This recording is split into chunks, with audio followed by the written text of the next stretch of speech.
What's up, guys? Tim Alston of the DragBoss Garage. Welcome back to the channel. Another live chat. I'll tell you, I do enjoy these live chats. The last one with Darren Morgan, I think that was over 3 hours long. And I doubt this one's going to be that long. Lake Speed Jr. is an amazing person. I've been reading some of the comments on the side, and he is such a busy guy. I think I told him 7, but he may be a little bit late. He was thinking more 7:30. Now he lives in North Carolina, so there's no time difference. But let's see who's on here. Bill Fiordi. Hey, what's going on, Bill? Fioretti. I don't know. I always get that screwed up a little bit. I haven't said it enough. Eric McMahon. This is going to be a great live chat because what you're going to get is not just information on his history of being Lake Speed Jr., being the father of Lake Speed, which would be, an honor in itself. Just his experience, we'll get into that. But what he's learned in all of his years of being exposed to racing and being in the industry, he's a tribologist. So if you don't know what that is, you can look it up. But I've only met a couple in my lifetime, so it's kind of an interesting profession.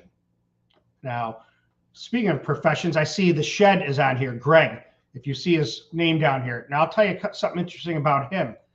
He makes his living taking out broken bolts, studs, easy outs, whatever it is. If it's broken off in a cylinder head, exhaust manifold, crankshaft, wherever, Greg's the man from Australia to do it.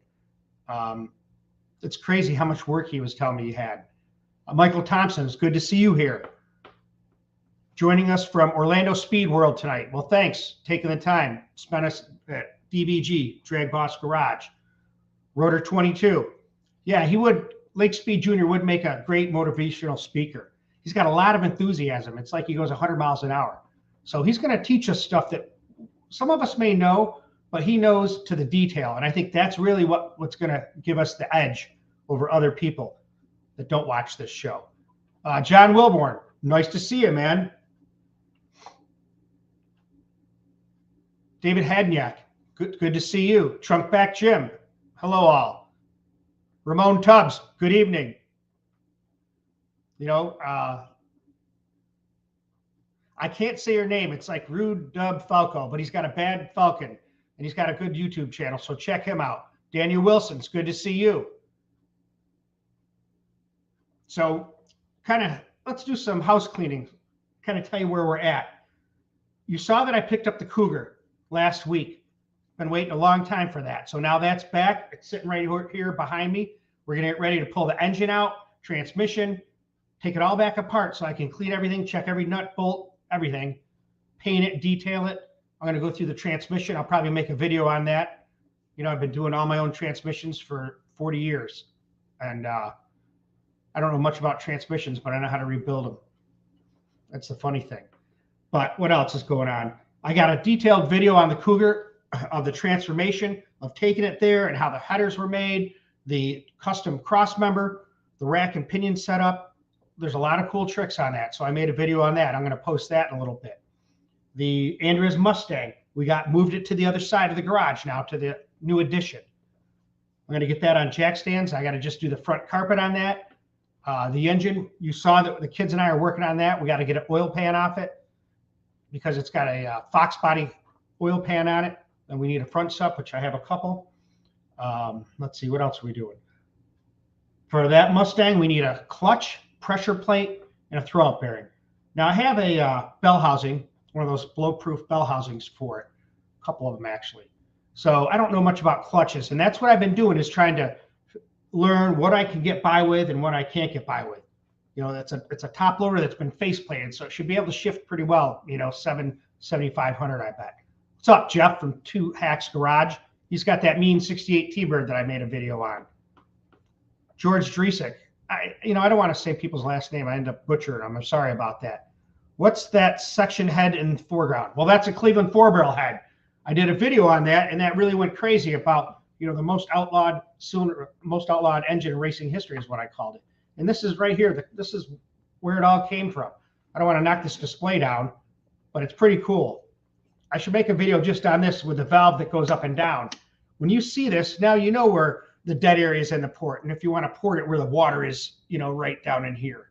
So it's an invaluable piece. Unity Motorsports Garage. What's going on, Andy? Now, I'm not sure really what's going on with David Vizard's channel. Somehow he had a channel with a bunch of videos on. You know him. He's a cylinder head guru, tech mastermind. Been doing this stuff longer than I've been alive. So his channel went down for some reason, and Andy's been helping him bring back some of his videos. So look him up and subscribe to him. It's a good channel. You learn a lot from him too. Jerry P. Hello, Tim. Hey, Lake. Yeah, he's not here yet, but when he gets here, you'll be the first to know. Randy Elliott, if you're watching this, which I don't see you here, Morgan said that he could port those AR Hemi heads. This guy wrote me an email. He's got 2 sets of brand new AR Hemi heads. His father was Ed Dixon, IHRA Pro Stock Racer and Engine Builder. So he's going to have Darren do those heads. That'll be pretty cool. And I talked to Alan Root last week. He's got a big announcement we're going to do probably around the first of the year on DBG. So you better stay tuned for that. It's going to blow the high performance industry away. Let me tell you. Oh, it's pronounced R-Dub Falco. No worries. You butcher it if you butcher it. R-Dub Falco. There it is. It's not that hard. Thank you for giving me the heads up on that, brother. Now, here's something that's kind of crazy. Brett Preston, he's a subscriber from Down Under. I love these buck knives, one of my favorite knives. So him and I did this rocker arm deal with T&D where we ended up buying 4 sets of the steel rocker arms. Tim Kindred got a set, I got a set, and Brett got 2 sets. It was like $10,000 or something. So I bought them, and then I shipped them to Australia, and that's how it worked. It was a good deal for me. But we became friends, and he has a truck repair shop there. I forgot what city. But he came to SEMA, to Washington. He must stay in Washington or something. But he said, listen, I want to send you something. I said, hey, I'm ready. So he said he wanted to send me a Phase 4 connecting rod, a Bathurst rod. It's a Cleveland rod that was put out for the, I guess, the Phase 3 or 4 Cleveland. And he said that he found out that Alan Moffat was the guy that had this rod and was using this rod. And so he sent it to me. Oh, wait, here's Lake now. Let me add him in here, and then we'll talk. What's up, Lake? I'm just finishing up a story. Oh, good. Keep on going. Let me, I can't really hear you. Let me make sure I turn up my volume. How about that? I hear you fine. Can you hear me? There you are, man. Good. Let me rock and roll. Let me finish it up.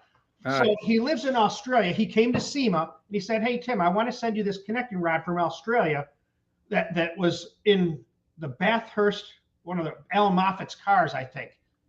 He's a big racer from Australia. You know, he's like the king of Bathurst. So he sent me these rods, and they were a rod that Ford made that you could buy as a, shelf rod, high performance rod. He said they were $67 a piece back in the day. He bought a couple sets and ran them. So they're kind of unique, but it's pretty cool. I get a lot of stuff from subscribers, so I just like to give the shout out. So thank you for that, Brett. Now, with no further ado, I don't want to waste your time because you're a busy man, Lake Speed Jr. No, listen, Bathurst is one of the coolest racetracks I've ever been to. It's absolutely amazing. Really? Oh, God, yeah. I would say it is the most incredible racetrack I've ever seen. And from a driver's standpoint, that's how I'm looking at it. It's a driver's skid. The elevation change, the blind corners, off camber. I mean, it's everything. It's like the Darlington of road courses, but on steroids. Nice. I can get it. I mean, it's those guys who drive those cars. They're hats off, man. They're amazing. I think I've seen that Alan Moffat race. There's been some races called Bathurst on there, and it's a in-car camera of a Cleveland 4-speed in like one of them Falcons. I mean, that guy is shifting like 75, going around the corner. I mean, he's a driver, passing cars left and right. It's amazing skill. Yeah. Very much. So I want to give you a compliment because other people here have already been talking on the side, and I don't think you can see this, right, Lake? Let me see. Can you read any of the comments? Oh, I got comments right here. Here we go. Yeah, I got comments. Yeah. All right. Oh my God, there's a bunch of them. Jesus. I know. We already got 50 people up here. And people are saying that you should be a motivational speaker because you have so much enthusiasm about everything. You know, I've been very fortunate to grow up with a lot of really great people. My dad is my hero. Learned a ton from him, seeing but you know, the whole group of people that he raced with in karting I mean, literally, I got a picture of me as a baby. I was 6 months old, sitting in a go-kart. Got my first go-kart when I was 4. I hated going to school because from the time I was born until I went to kindergarten, all I did was go with my dad to the racetrack. We traveled all over the country racing go-karts, and the guys like Lynn Haddock and Kyle Adkins and Scott Pruitt, those are the guys. I mean, those are the people they raced with, and they were real racers. They may have been racing go-karts, but they were as racers as anybody else on the planet. And those guys were awesome. And so you got to just learn from people that were passionate about what they do. And they're all still great today at what at that. So, and then I was fortunate to be able to grow up in that environment and then move on and work in NASCAR and work for great people like Joe Gibbs Racing and stuff like that. So I've just been very blessed to be around a lot of great people.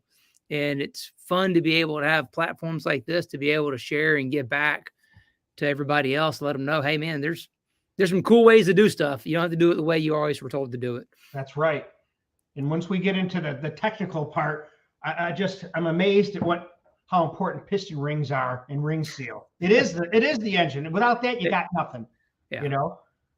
WJ said that a piston is just a holder for the piston rings. There it is. That's it. You know. You know, piston guys don't like hearing that. You know, but WJ has a way of kind of doing things. I like what he said about the difference between a driver and a racer. Mm-hmm. You know what I mean? Yeah.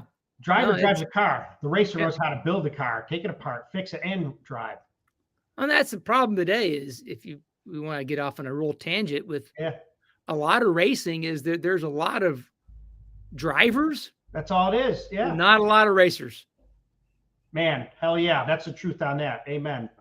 So true. You know, it's fun. Real racers. There's still a few real racers out there. Right. You know, I'll tell you right now, one of the coolest guys that I've gotten to know in the last couple of years is Greg Anderson.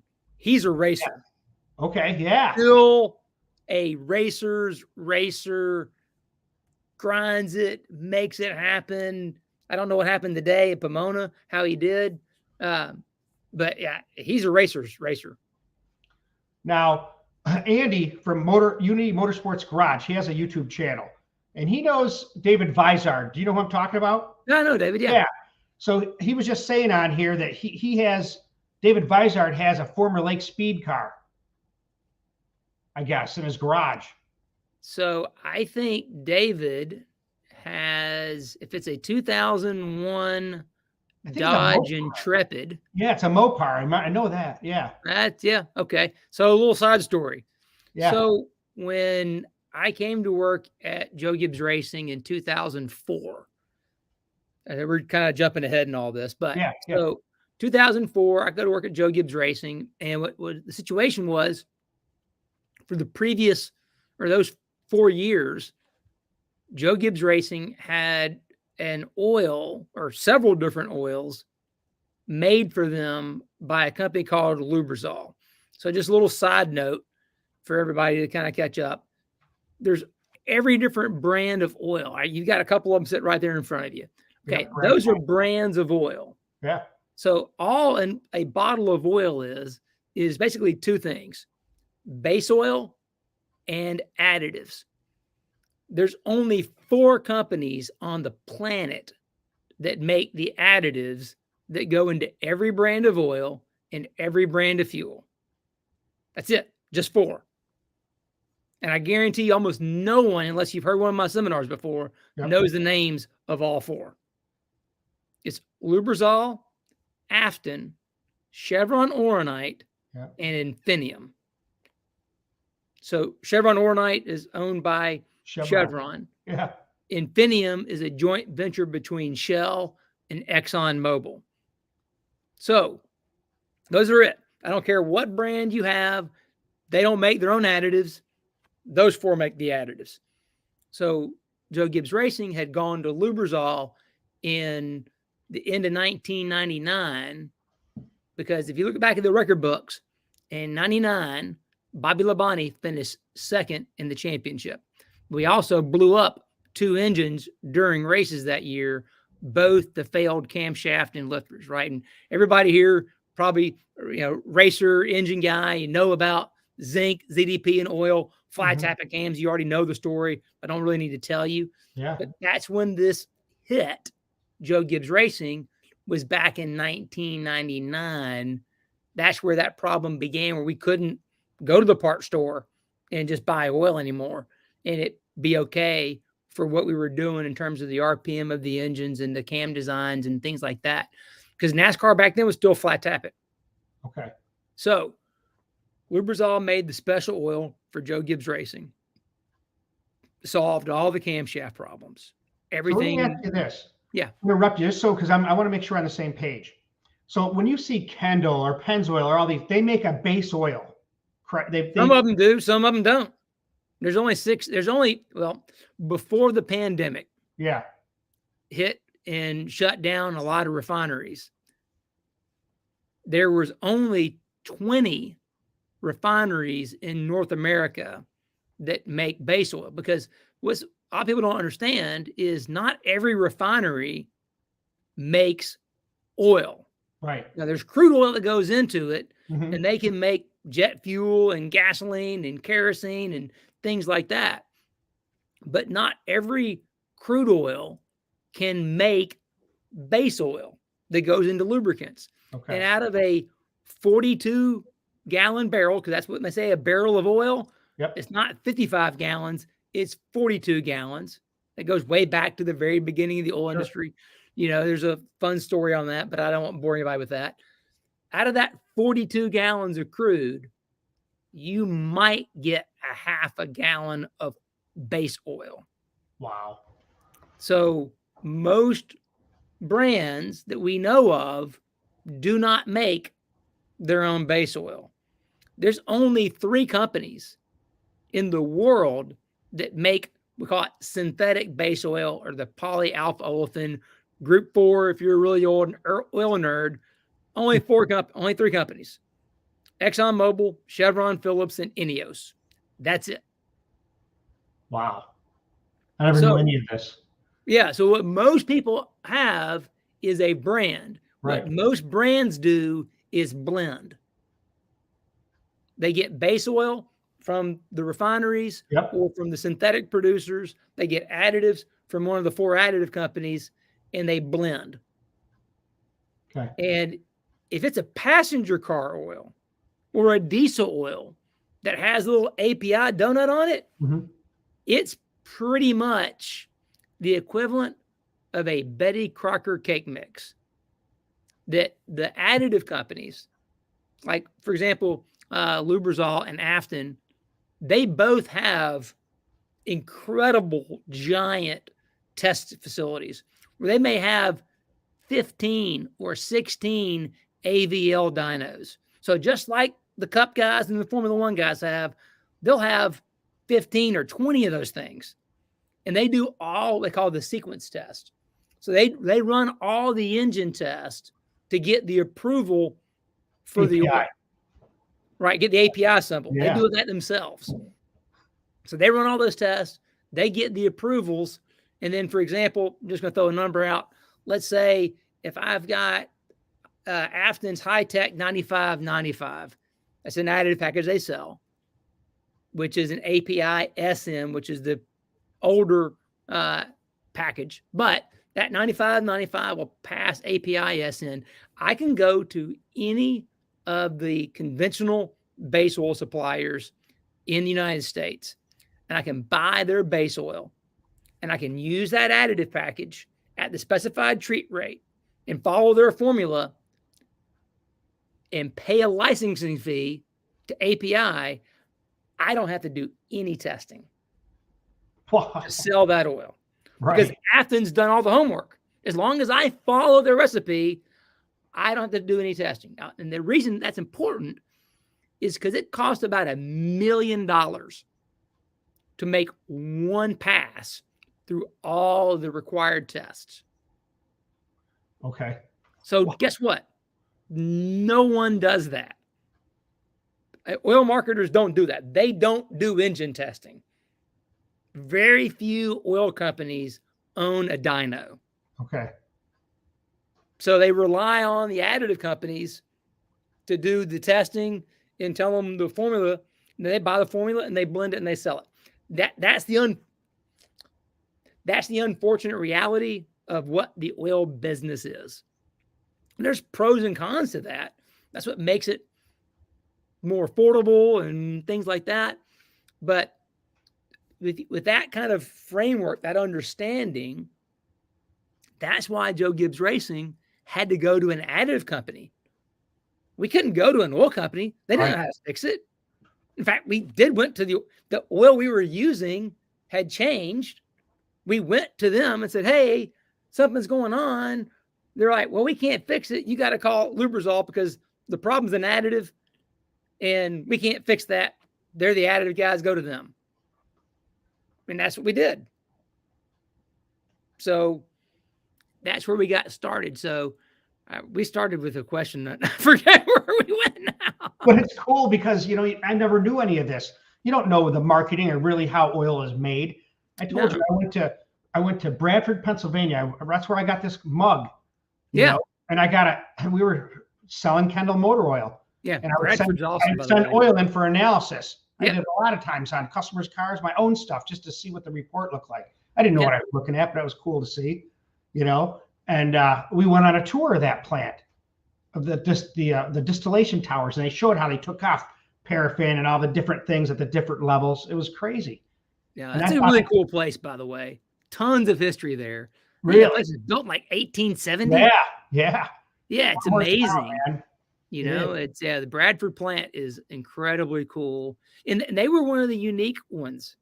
Back in the day, they actually had their own test lab. Remember? I mean, I've seen there, but they had it all. I mean, they had their own testing facilities and stuff there in Bradford. Which anybody knows, Bradford's in the middle of nowhere. I think there was one bar there, a restaurant or something. But it was kind of cool. I don't know if when you were there, they took you, but there's one of the oldest oil wells in the U.S., actually the world, is in the parking lot or the drive-through of the McDonald's there in Bradford. No way. I don't know. I don't remember hearing that. That's amazing. It's still, it's in the drive-through. There's one little pump jack there. It pumps like a barrel a week or something like that. It's like barely nothing. But literally the well's like 170 years old. That's amazing. Yeah.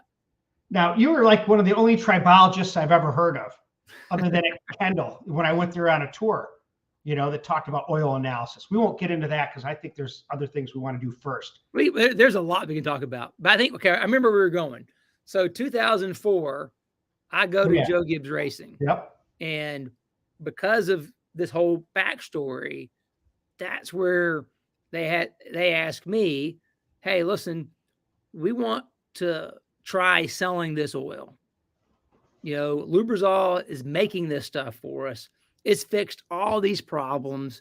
They went from, being right on the edge of winning a championship to winning 3 in 2 years, something like that. I mean, they're winning races, winning championships, doing good.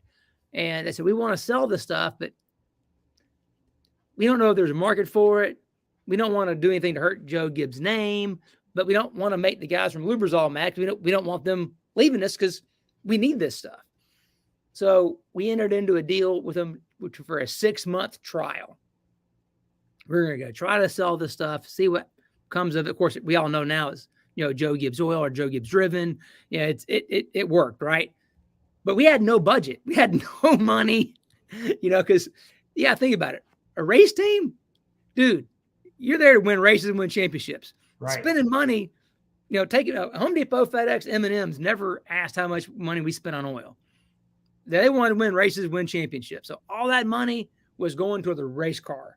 So we didn't have any money to take and try to market oil. So, David was writing for Speedway Illustrated at the time and was teaching over at UNC Charlotte. And he was like, hey, listen, we're willing to do an article about you guys, but typically the magazine wants ads.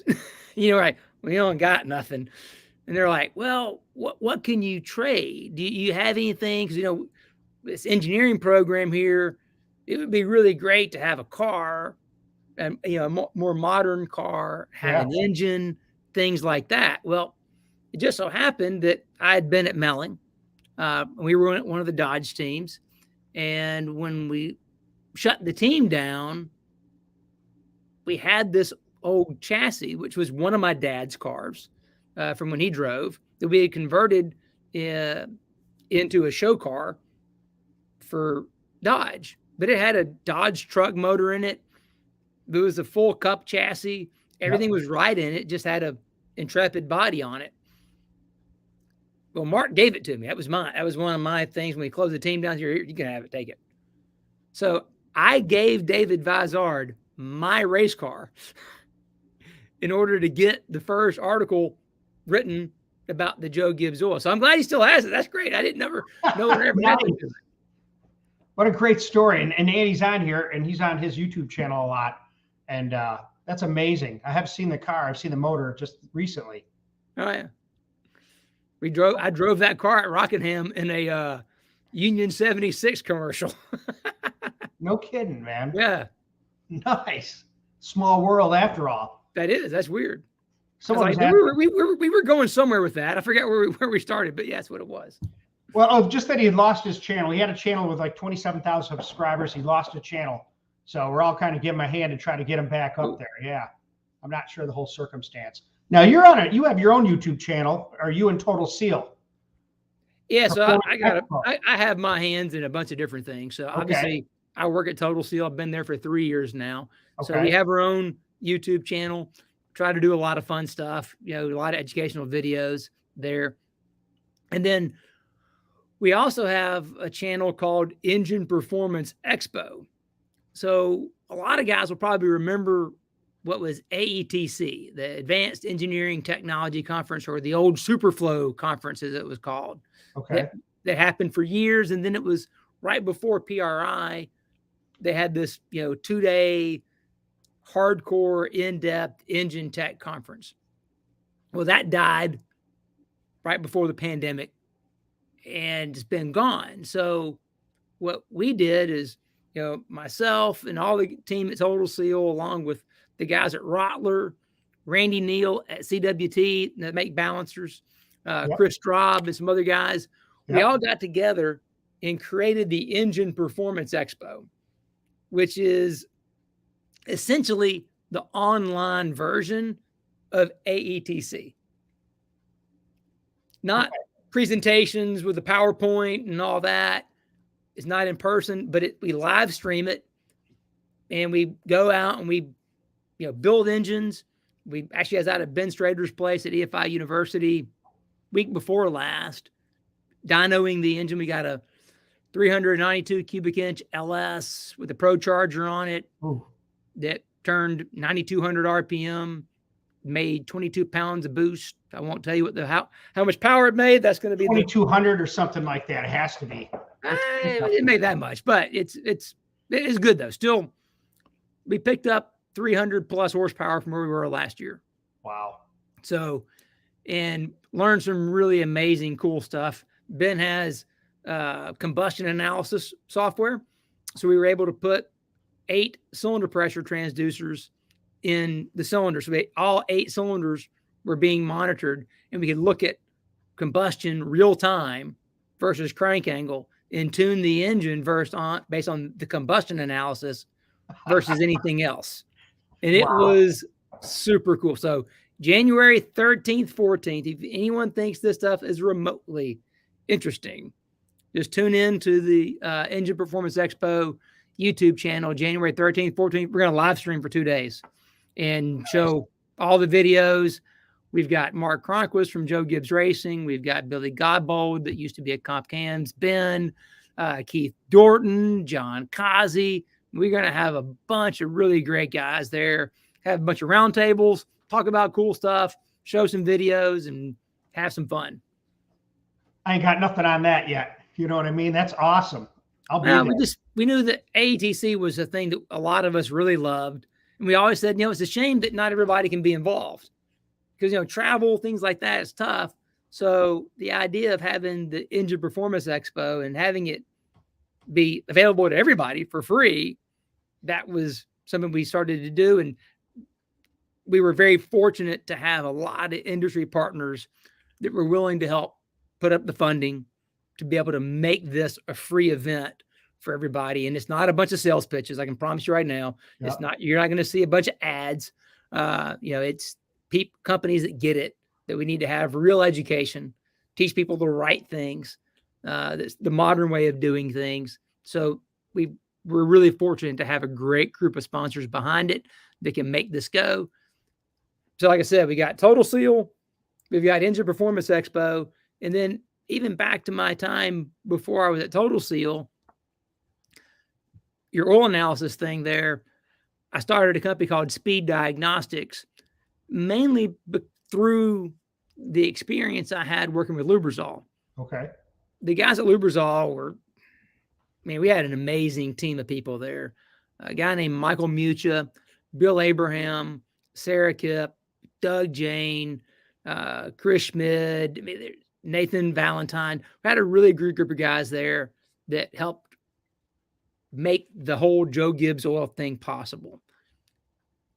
We had access to their entire research and development, all their labs. So we were doing oil analysis and checking things out based on the engines to learn. It was part of our development process. Well, unfortunately, Warren Buffett, who most people probably know who he is, big investor, he bought Lubrizol. And the change that occurred was they went from being really a company that was founded by a bunch of scientists that were science first, profit second. Yep. It's profit first.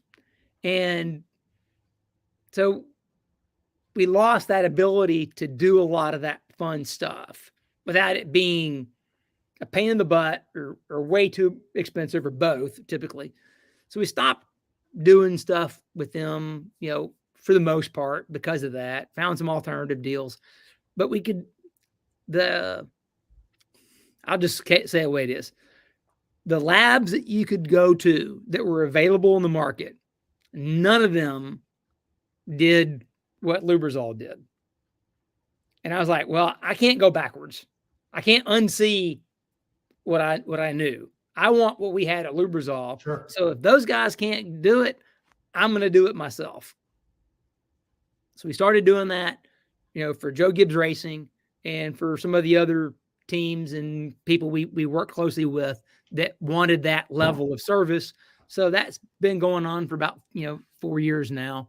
And it's a little fun thing I do. It lets me scratch my Tribologist itch and do that. It's not a full-time job. My sons are helping me out with it, which is great. So I've been able to have 3 of my 4 kids be involved in the business and learn some things, which is great because I've drugged them to every engine shop I've ever been to over all the years. And they know what engines are. And actually my youngest son works at an engine shop right now as a teardown guy.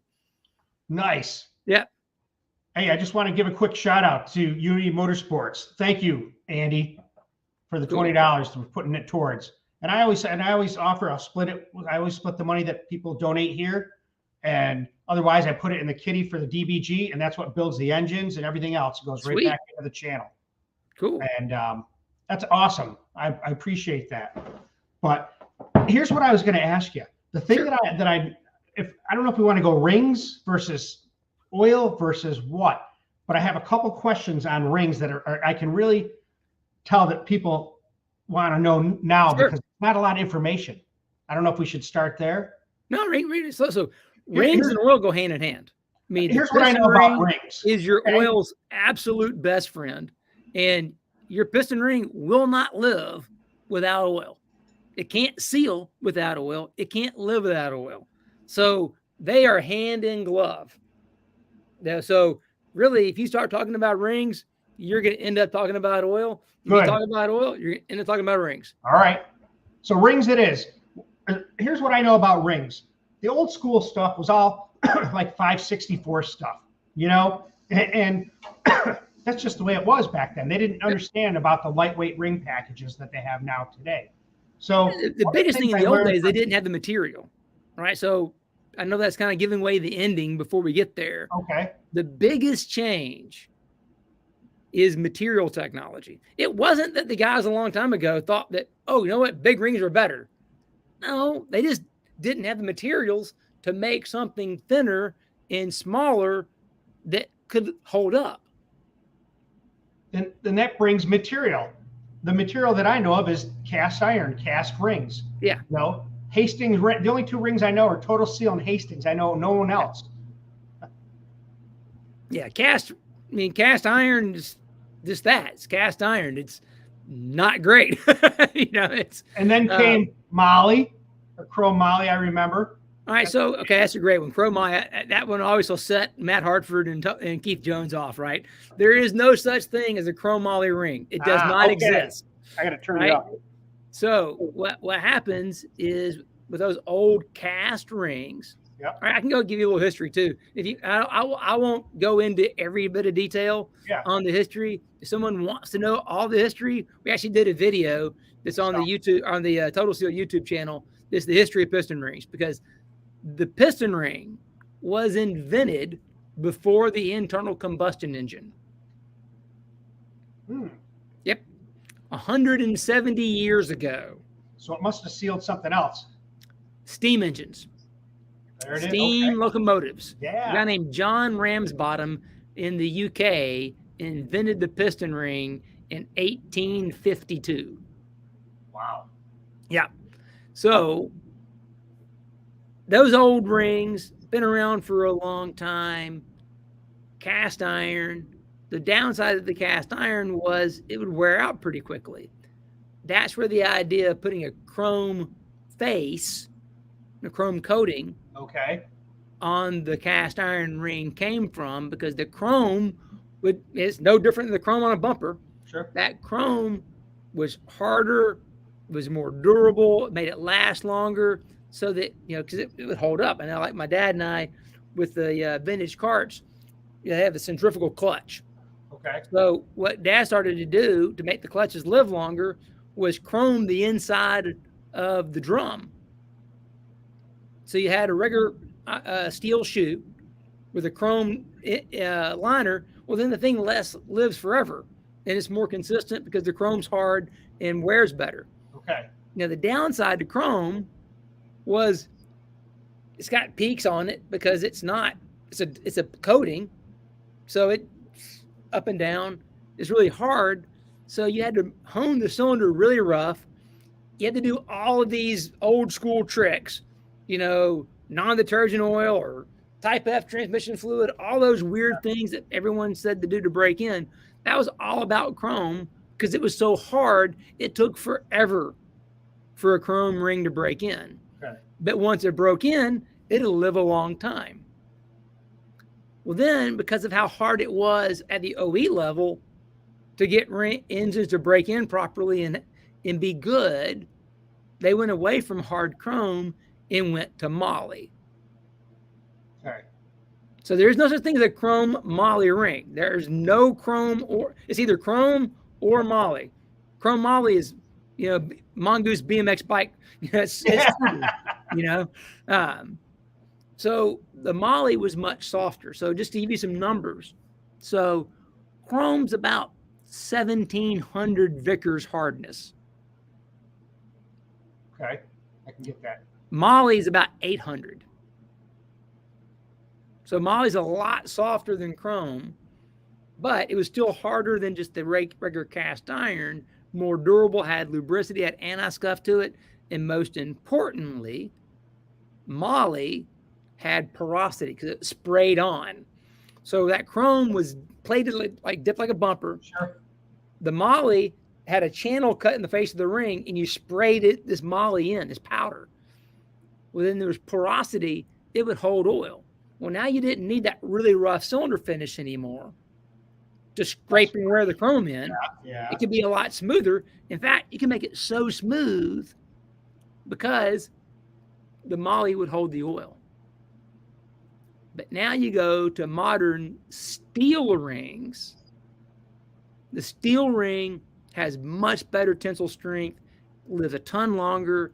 It's what I call a PVD coating, which is physical vapor deposition, which is done in a particle chamber. So it's completely uniform, completely flat, no peaks, no valleys, none of that mess. So it should break in just like that. But the downside to PVD compared to moly, no porosity.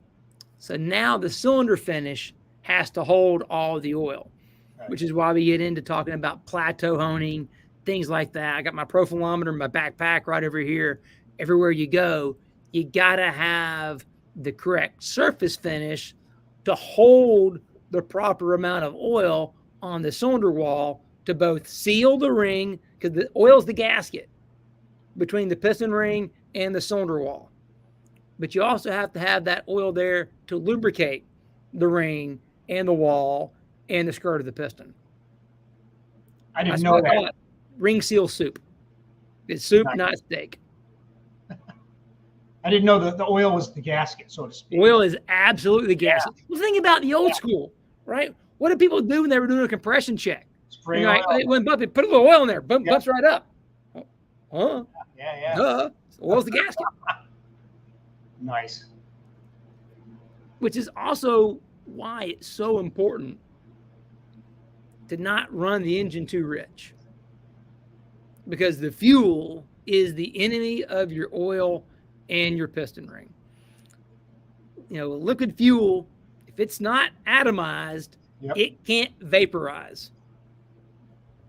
And that's the key to get. Even atomized fuel doesn't burn. If you think about it, when one of those big diesels rolls coal, all that is atomized fuel that never burned. It just carbonized out the back. So that's the key thing to understand, is that if I have big droplets of fuel, if I got puddles of fuel, that's going to get into the combustion chamber. It's not going to burn. It's going to wash the oil off the walls, which is going to hurt ring seal, and it's going to cause increased cylinder bore wear. I can tell you from the oil analysis side, 9 times out of 10, when we see high levels of wear in the engine, there's high levels of fuel dilution first. So fuel is the absolute enemy of your engine, especially from the ring side. And then it will, once the rings start to wear, you start creating all this wear metal, and it goes throughout the engine. Your filter doesn't capture everything. So now it starts picking on the bearings and everything else. So it all goes downhill pretty quick. So current materials right now are steel. Yep. Moly, probably still cast. You know. So the moly rings are still cast. So so really we'll call it 4 main materials for rings right now. All right. Okay. So you've got your regular old cast rings. And those cast rings are probably going to be either, some of them are just cast still. I mean, you can buy some junky old tractor stuff that's just cast. Sure. Yeah. Then you can get a chrome coated cast ring. You can get a ductile iron. So ductile irons are a little bit harder. So it's been processed to make it harder than cast. The ductile iron rings are typically the ones that have the moly face coating on them. Okay. So that's why you typically say ductile moly. So you got a cast ring, a chrome ring, a ductile moly ring. Then you've got the steel rings. And within the steel rings, you're going to have rings that are either 9254 spring steel, or it could be stainless steel, or it could be tool steel. Depending upon the application, it could be either one of those 3. Okay.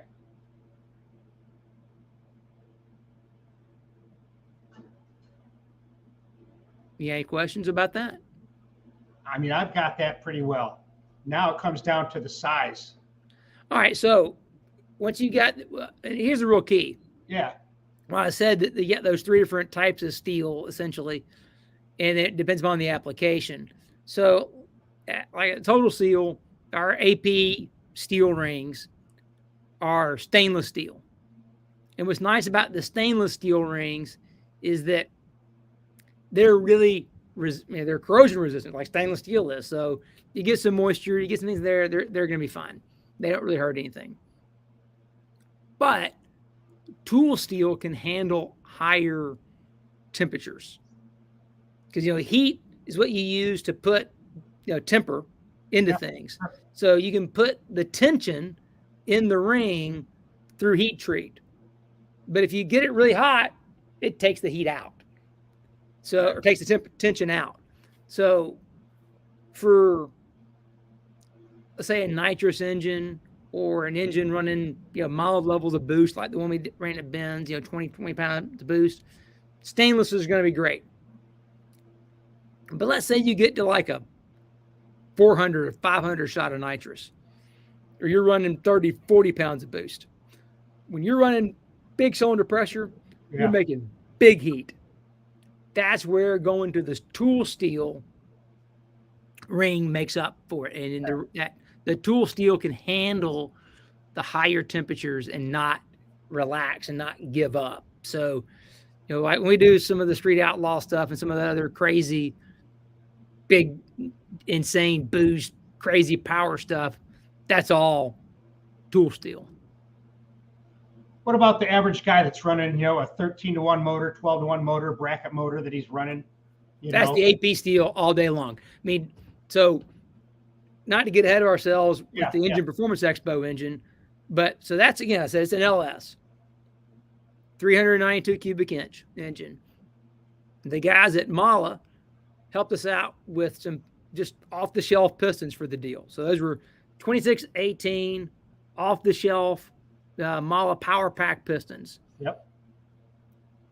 That engine made over 1,200 horsepower with a 1 millimeter, 1 millimeter, 2 millimeter ring set. Now, when I say made over, the last day we were on the dyno, we made 13 hits. Wow. All over 1,000 horsepower. And because we had the in-cylinder combustion, we could see the health of every single cylinder. Like if you hurt something, it was going away, you'd see the power in each cylinder dropping. It never lost any power.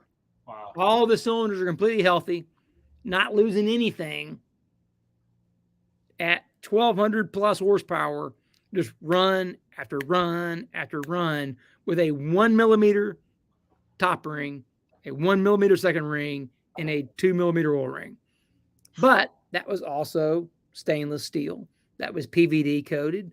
Now the top ring was gas ported. The pistons weren't gas ported, so we gas ported the top ring instead. So it was a lot of our cool technology, but the point being is that better material is what allows the thinner ring to do its job. Because if you think about it, the amount of strength cast iron has in terms of tensile strength is much lower than stainless steel.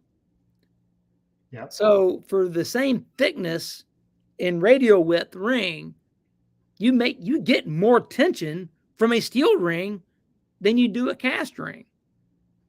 And it will maintain that tension longer because it handles the temperature better. So you can go to a thinner ring that actually can maintain the same tension as the thicker rings. I mean, I can tell you for a fact that in 2002, the state-of-the-art ring package in NASCAR was an 043, 043, 3 millimeter ring set. Right. And it would last one race. And it would be down 5-8 horsepower at the end of the race. Yeah. Today, those guys are running a 0.5 millimeter, that's 020 top ring, a 0.6 millimeter second ring, that's 024, with a 2 millimeter oil ring. And those short blocks run 1,500 to 1,600 race miles and lose nothing. Wow. Yep. Yeah, the idea that you need big piston rings, thick piston rings, absolutely wrong. The wrist pin is the structural backbone of the piston. So you need a strong wrist pin to keep the piston together. The rings are a seal. The idea that you need some strong, thick rings, like thinking you need some big cast iron rear main seal. How would that work? Right. It would work with a damn. You know? So you got to think about those piston rings just like you would a valve cover gasket, a rear main seal, or something like that. So for the normal street guy, you know, street strip, they're going to want those steel rings. They don't need anything crazy, right? No, I mean, they're not going to run Molly. No, in my opinion, the best ring package for a street strip guy, bracket race guy, dude, I'd be doing a 112 all the time. I mean, I have a 0.9, 1.2, 2.5 millimeter ring package in my daily driver. And it's a gas ported ring package. Now, see, that I don't understand. I understand gas ported pistons, but what about rings? What aspect? You see, I don't know. All right. I'm going to go ahead and tell everybody now.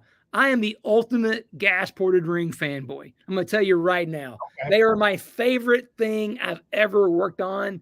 They are so stupid cool. Because, like I said, I've known about gas ports since I was a little kid. It's way back. In the 70s, people started gas porting stuff. Yeah, pistons. Right, gas porting pistons. Now, the trick is when you gas port a piston, the trick deal is do a vertical gas port. Because hands down, most horsepower is from a vertical gas port. Okay. No question about it. Verticals give you the most. Now, the downside with verticals is they clog up because there's going to be carbon from the fuel. They clog up. So once they clog up, you lose that effect. So back to early 2000s in NASCAR, where we had qualifying engines, all the qualifying stuff all had verticals because you only had to make 2 laps. But you couldn't race it. So we ran lateral gas ports. So the lateral ones could live through a whole race. But back we saw before, by the end of the race, they could build up some carbon. And so laterals were good, but over time, they would carbon up and they would lose some of that advantage you had, which is why lateral gas ports really have never gained any favor with the street strip crowd because they carbon up and you lose the advantage and now you're no good. The advantage of the gas ported ring, we're actually putting gas ports. There's one right here. You can probably see him right there, right? Oh, yeah, no, I do. Yeah, I do. We put the gas port in the ring itself. It's just cut into it for, I don't know. It's like a lateral gas port, but as opposed to being in the top lane of the piston, it's in the top side of the piston ring. Okay. It just mirrors it. And there's, like in this case, there's 15, and these are all about 0.07. So about 7 thousandths deep on these, what they are. And what the great thing about this is your pistons are going to be made out of aluminum. And aluminum, the only downside with the detergent additives in the motor oil that can clean things is they're not super effective on aluminum. They are very effective on steel. So while the detergent in your engine oil can't really clean the gas ports in your piston, they can clean these. So these tend to stay much cleaner, much longer.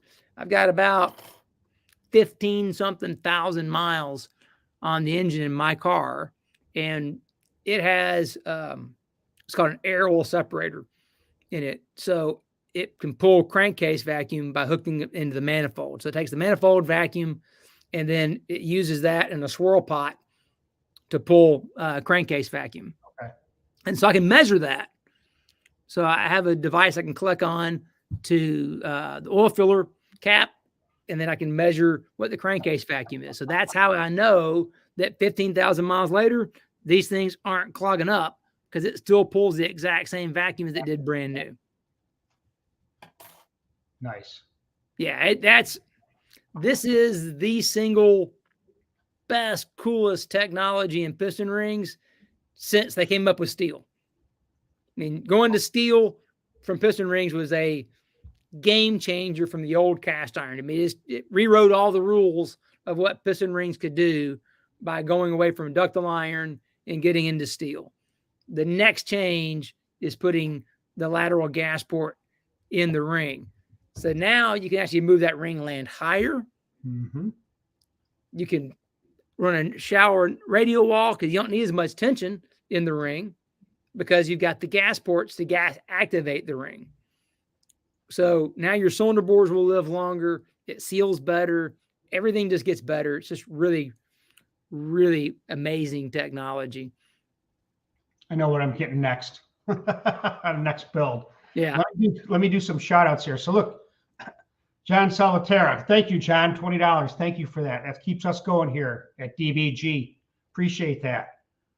We got Bill, 2178, $9.99. Appreciate that. Lake Speed Jr., always great info. And thank you for your time. We do thank you. We got Jerry P. Thank you, Jerry. Appreciate that. Now let's get to some questions here, because I see them coming up here. All Here's right. one right here from Jerry P. How do 1mm rings live in a street app at 14.2 to 1? Granted, not pump gas, but I do drive it.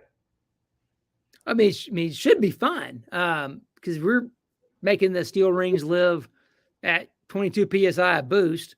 So, I mean, that's a 9-to-1 engine, essentially, with a bunch of boost. So the key on that is making sure you've got the right end gap.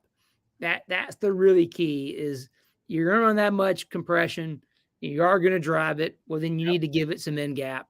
I would do a gas ported ring for certain. That'd be one thing that keeps it alive. So I'd gas port the top ring, and then probably run about 14 to, you could run about 6 thousandths per inch of bore diameter gap on that. And then whatever that works out to your bore size on the second ring, put 8 to 10 thousandths more gap on the second ring than you do the top ring. And if it's a dry sump engine, or sorry, if it's a wet sump engine, the top oil rail, make it the same gap as the second ring. Now the bottom ring, bottom oil rail, set it to around 15 thousandths, like 15 to 20 thousandths is where you want to be on that bottom oil rail. But the one on top of the expander, the one that's closest to the second ring, make that end gap the exact same as the second ring. And then that will do is it gives you a path so that whatever gets by the top ring won't stay trapped, and it can make its way all the way back in to the sump. That works out extremely well. My buddy Jimmy Barton, who was at Yates, told me that trick, and we've been trying it, and it works really good. We have a segment we did for the Engine Performance Expo where we go through all that. That's great information. I mean, I didn't know that, and it makes a big difference right there. It's a little stuff that you were telling us that helps us guys that are racing. Well, and what's a great question too about this is that, end gap's a question we get all day, every day. And a lot of people say, well, that's way too much. 6,000 end gap for the street, that's way too much. Well, that would be way too much if it was a 9-to-1 engine, but that's a 14.2-to-1 engine. Yeah. That's the problem. It's not going to be cold. That engine is going to make heat. So that gap's not going to be there very long. So you got to compensate the gap for the amount of temperature the cylinder is going to make. And the higher the compression you have, the higher the boost you have, the more heat it's going to make. It will close that gap up by itself. So that's one of the key things, is understanding the application. It's going to dictate everything else. There aren't any hard and fast. Well, Smokey said that. Yeah. I'm sorry. I love Smokey. He was great. I read his book and everything, but he wasn't right about everything. It's facts. He wasn't right about everything. People hate to hear that one. Listen, I know I'm the Antichrist sometimes in some of the stuff I say, but the reality is he was right about the stuff at his time. Mm-hmm. With where they did, with the materials they had, in the RPM range they ran to, he was right. But we have different materials now. We're running at different RPM ranges now. So guess what? Those same rules don't work. They work there. And if you're doing that kind of engine, right, they work. But just because it worked there doesn't mean it works everywhere. That's the difference. Adapt and survive. Yeah, have to. How about this? What about Hot Shot Secret Oil with FRS? I don't know. I have no idea. Ramon, I don't know. Well, we'll go back where we started. I don't care what brand of oil it is. Right. There's only 4 companies that make the additives. And so FRS, any of that kind of stuff, that's all marketing terms. It's just straight up marketing. And here's the reality. If you're not doing oil analysis, you have no idea what you're getting, and you have no idea what it's doing. If you think the Smokey comment made somebody mad, what I'm about to say is probably going to piss everybody off. Not too bad, though, right? But so what happens with most people in regards to oil is that they have this misnomer in their head that, well, I used whatever product XYZ and my engine didn't blow up. Therefore, I'm the A student. It's like taking a test, and just because you didn't fail it means you got an A? No, probably not. You may be a D student and just don't know it. The old C's get degrees, things still works. But if you want to be the A student, if you want to be the valedictorian, you're going to have to do more work. You're going to have to put in extra effort. So the only way to be the A student in terms of lubrication is you better have data. And if you're not doing oil analysis, you don't have any data. You don't have anything. You have your opinion, and that's it. And as was it Charles Deming, the inventor of modern statistics, said, yeah, whoever doesn't have data just has an opinion. And I know that's kind of controversial, but that's the reality. I don't trust oil marketers. They say all kinds of stuff that's normally not true. And I lived it, right? Yeah. Doing the stuff at Gibbs, we sold the exact same products that we made for the race team. And we know what that was. And it's amazing. Once we were successful, all these other brands start copying the words that we said. They never copied the product, but they copied the words that we said. Marketing, baby. Yeah, baby. Talk is cheap. And when it comes to oil, most people don't know what's in the bottle. So they come up with stiction reducers and things like this. And it's like, what is that? Well, you didn't make that yourself. Where did it come from? Like nanotechnology. That's one of my favorite ones. So everyone's big on, nanotechnology. It's going to liquid ball bearings. Right. Give me a break. It's a hard carbon particle that you put in your oil. I know what it's going to do. It's going to increase wear is what it's going to do.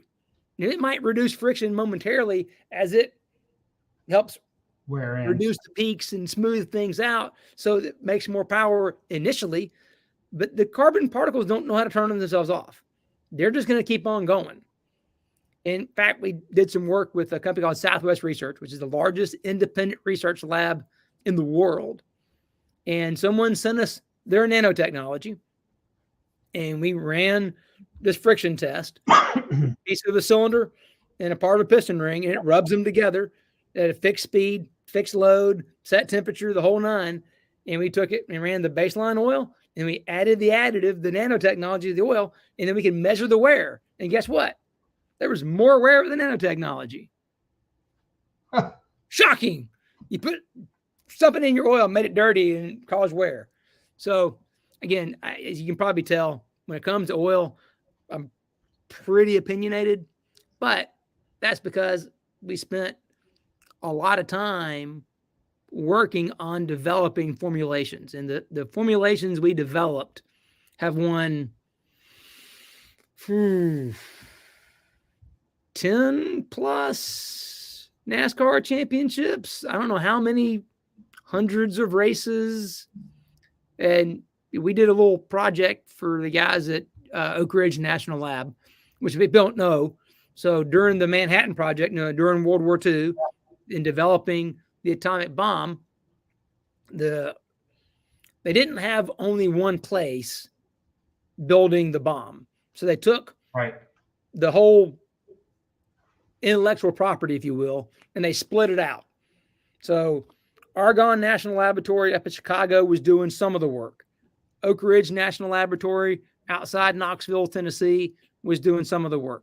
Then you had the guys out in Area 51 and all that stuff doing stuff. And then you got Livermore in Northern California. There's 7 national labs that were all part of the program.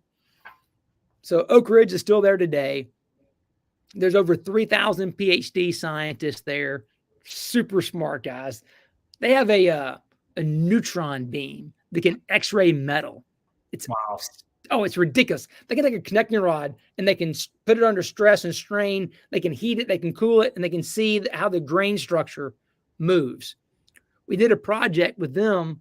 I formulated an oil for them and for Mala. That Mala built an engine that could run.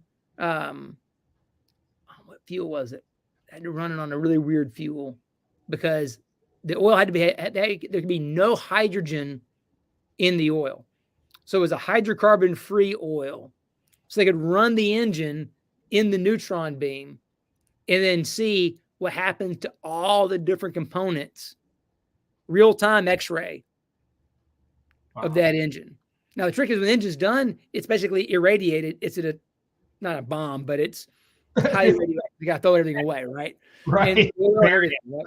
So it was really cool project. So we got to work on stuff like that. We worked on with another project with the guys at Oak Ridge and GM, where we made an oil using an ionic liquid as a substitute for zinc, for ZDDP. And we made a 0W12 that beat 5W30 Mobile One, which is the GM factory fill spec stuff. Yep. In a 150-hour engine test run at 150 degrees Celsius, which is 300 degrees Fahrenheit.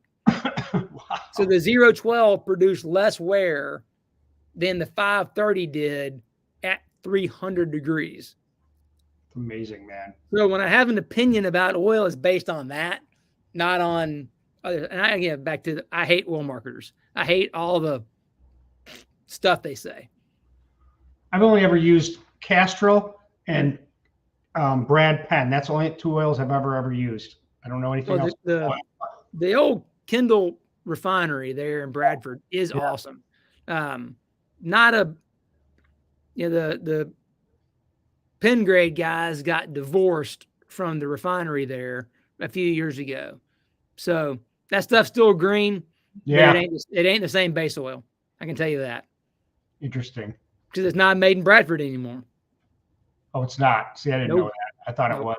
Yeah, look at the back. Look at the label on the back. It's not made in Bradford anymore. Lebanon, Indiana. Lebanon, Indiana, right? Yeah, not Bradford. I didn't even read that. Yeah. But so let's bring this up. People are always wondering this, and there's some questions. I'm sorry, guys. We're just getting on these tangents, and I think it's good information that we all need to know. But oil-wise, conventional versus semi-synthetic versus full synthetic. For a race, somebody that's going to drag race, what's the best thing for? Let's put it for a bracket car versus somebody with power adders and all that. You know they're going to want something synthetic with a power adder. What about the bracket guy? Somebody with 500-600 horse. Do they need? So here's a great example. So for that bracket guy, that semi-synthetic's perfect. Semi-synthetic is going to be really good. I mean, that's why that stuff is so popular, because especially like a 10W30 semi-synthetic, if your main rod bearing clearances are, let's say you got 2.5 inch journals and you're right around 2.2, 2.5, 2.7 on your main rods, 10W30, that thing will run forever. It'll be consistent. It won't change a whole lot when you start hot lapping or you get into a situation like that. So the 1030 with those kind of bearing clearances, semi-synthetic, is just, it's lights out, perfect for that kind of application. The only time you really needed a synthetic is if you're doing like Comp Eliminator, Pro Stock, something like that. Because the synthetic oils, where they have their biggest advantage is at the extreme temperatures, when it's really cold or really hot. That's where their biggest advantage is. And the trick is with drag racing, you typically don't run hot. And you don't really run super cold either, unless you're like Pro Stock or Comp or something where you're chilling oil and chilling water and doing all that crazy stuff. Well, then you're getting a little bit colder, back to the Pro Stock guys. So everyone knows the Pro Stock guys run, zero, like super thin oil. Well, if you look at the temperature of that oil, let's just say it's a 0W5, which, by the way, SAE, Society of Automotive Engineers, they only define oil viscosity grades now down to 0W8. And 0W8 only came in a few years ago. So anything that's like a straight 0 or a 0.3 or 2 or 5, that's made up. There's no spec for that. That's just something the oil marketer made up. Yep. So if it's less than a 0.8, it's thin. It's so thin, there's not a spec for it. So that super thin oil at 100 degrees Fahrenheit, because that's as hot as the oil gets at the end of a pass, is 100 degrees Fahrenheit. That super thin oil is the same viscosity as a 10W30 at 220 degrees. Okay. In fact, the 1030 is probably a little bit thinner at 220 than what they're doing. So that's the key thing, is to understand the oil temperature, then choose your viscosity based on that temperature. They may seem super thin, but in reality, it's just because they're running so cold. And there is some internal friction gains with synthetic. And so if you're running heads up, trying to get every last little bit, well, synthetic's there. But if I'm running an engine at 150 to 200 degrees Fahrenheit oil temperature, and don't believe that what your water temperature is your oil temperature, they're not going to be the same. I understand. Yeah, if the best thing you can do, even if you got a wet sump engine, is go to your drain plug, drill a hole through it, put a temperature sensor in there, run it to your race pack, and data log your oil temperature. That way you know what you have. Then that can help you tune in, because if you're off in viscosity, you could be giving up 20 horsepower legitimately. So you want to know what your oil temperature is so you can dial in the right viscosity and get the free horsepower from that without giving up any kind of wear at all in doing that. What about 205? I think my car, I've measured the temp, and it runs around 205, 210 it's gotten to. On the water or the oil? 190. Oil. I like to be like 190, but I mean, I've seen it up 205, 210 before. That's nothing. Hot? Nah, that's nothing. Okay. It's just getting warmed up. Okay. Because if you think about it, when the oil is below the boiling point of water, it's going to build more moisture. It's going to hold more stuff in it. So ideally, you want that oil temperature to get to about 200, 220. That's a good place for it to be able to get all that stuff out. So oil will actually live a lot longer at that higher temperature than it does at lower temperatures. Would you recommend conventional oil for any type of racing? No. To me, for break-in, break-in, conventional for break-in's fine. Of course, there's break-in oils designed for that. But once you're finished with break-in, then I would go to a semi-synthetic for the vast majority of racing applications. Only on the extremes are the full synthetics really needed. 2050. That's all I've ever ran for 40 years. Someone told me you need to run 2050. Okay. Well, what are your bearing clearances? Back then, they were like 3,000, 3,500 back then, big clearance. So if you're 200 degrees oil temperature, 200 oil temperature with 3,000 bearing clearance, that's fine. Let's say I have less. Let's say I have 20, my crank is 2.75. So if you got 275 main journal, set up 1,000 per journal inch, set it at 2.7, that's about where it is. Right? Yep. Then you're running 200 degrees oil temperature. You could easily run a 15W40 easy peasy. Really? Yep. Okay. And not worry about it. Don't worry about it at all. It'll run great. It'll run better. Putting a star here. These are the little horsepower tricks you get because the thickness of that oil, not that you're going to get a big gain, but every little ounce counts. It helps, Yeah, I remember. I'm from the days of plate racing in NASCAR. Yeah, you cut your right arm off for half a horsepower. Oh yeah. I mean, everything counted. And I worked for Chad Canals. I mean, that's everything. I mean, talk about a stickler for details. Yep. Chad Canals was a stickler for details because that's how you got an advantage. It wasn't a silver bullet. There was no magic bullet that made it. It was that car could win a pole because you had 7 different things you did to it, and each of those things gave you a little bit, and they all added up together to get you the bigger result. Let's see what this one is. How about this? Is a gapless 043 ring better than like a Okay. All right, what's your application, David? That's what we really need to know. I see you got looks like a rail dragster there. Yeah. So, naturally aspirated. What a gapless ring is, what it's going to do is going to give you better crankcase vacuum. That's its main thing. And of course, if you can run more vacuum, you can usually make more horsepower. So you probably can make more horsepower in a drag race application with a gapless top ring than you can a conventional gap ring. And if you're index racing where you want that consistency and all that, that's fine to do that.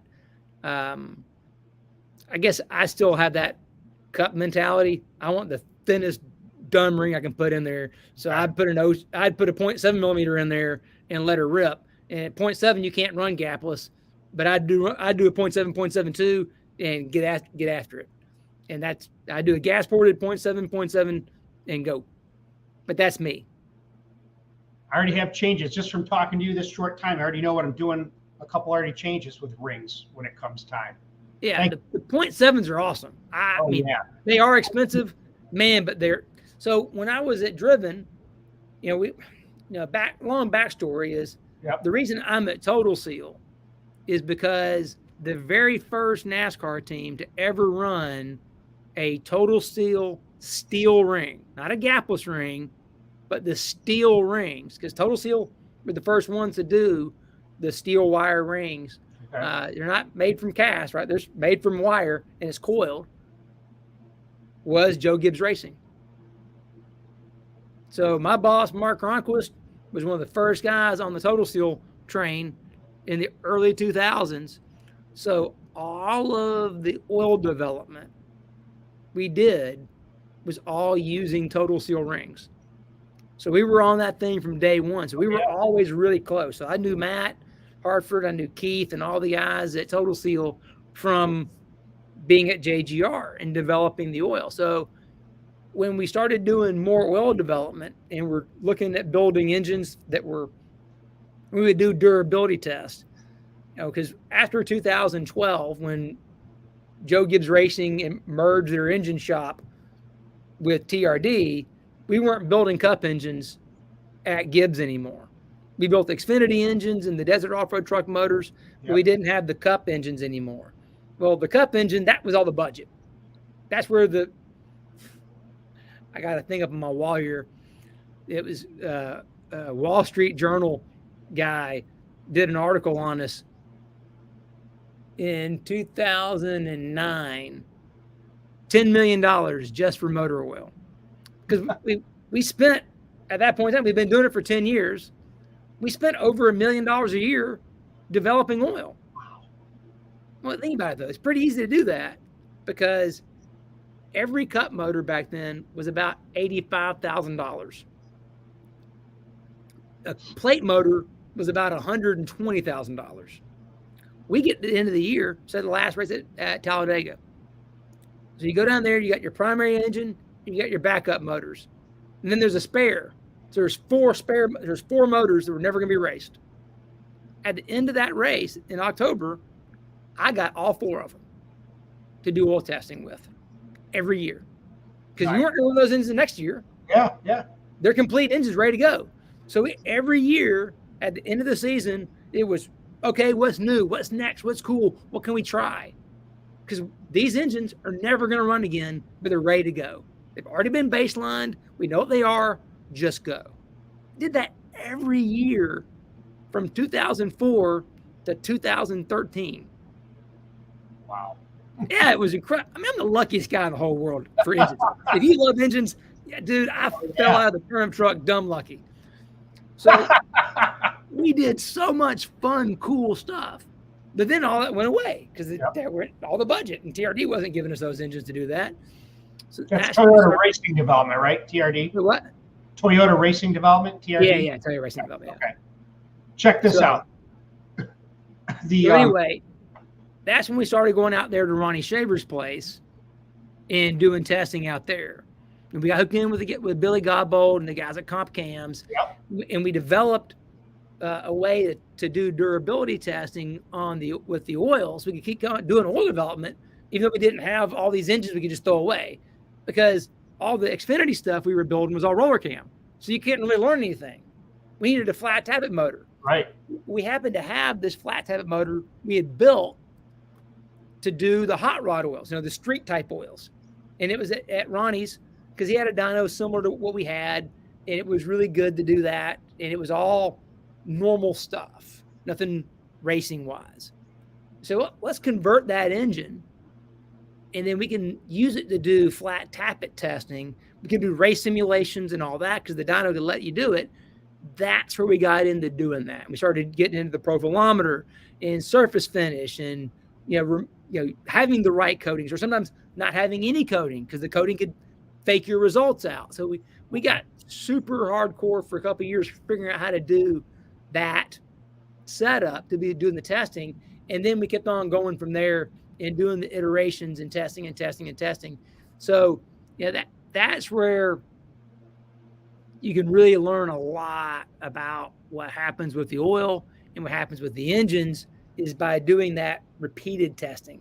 And you've got literally hundreds. I don't know how many cams.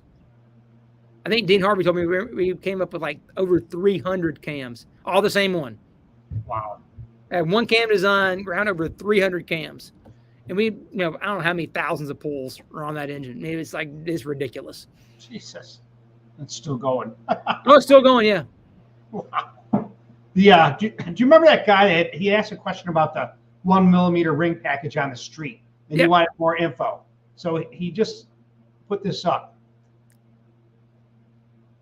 So it's for a naturally aspirated 14:2-1.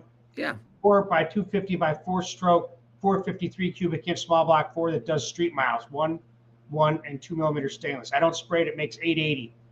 Oh yeah, it's perfect for that. Okay, there's your answer. The gas ported top, 1 millimeter gas ported top, Napier second, 2 millimeter oil. I'd run about 12 pounds oil ring tension. Because you don't need to try to make everything, but that'll be really good. Here's another one I think you'll talk about. Ha! Yes. Thank you. Great question. There you go, Bill. Thanks, Bill. Oh man, I love that question. Thank you. So the rings do transfer heat. There's no doubt about it. They're a path that move the heat. Oh yeah.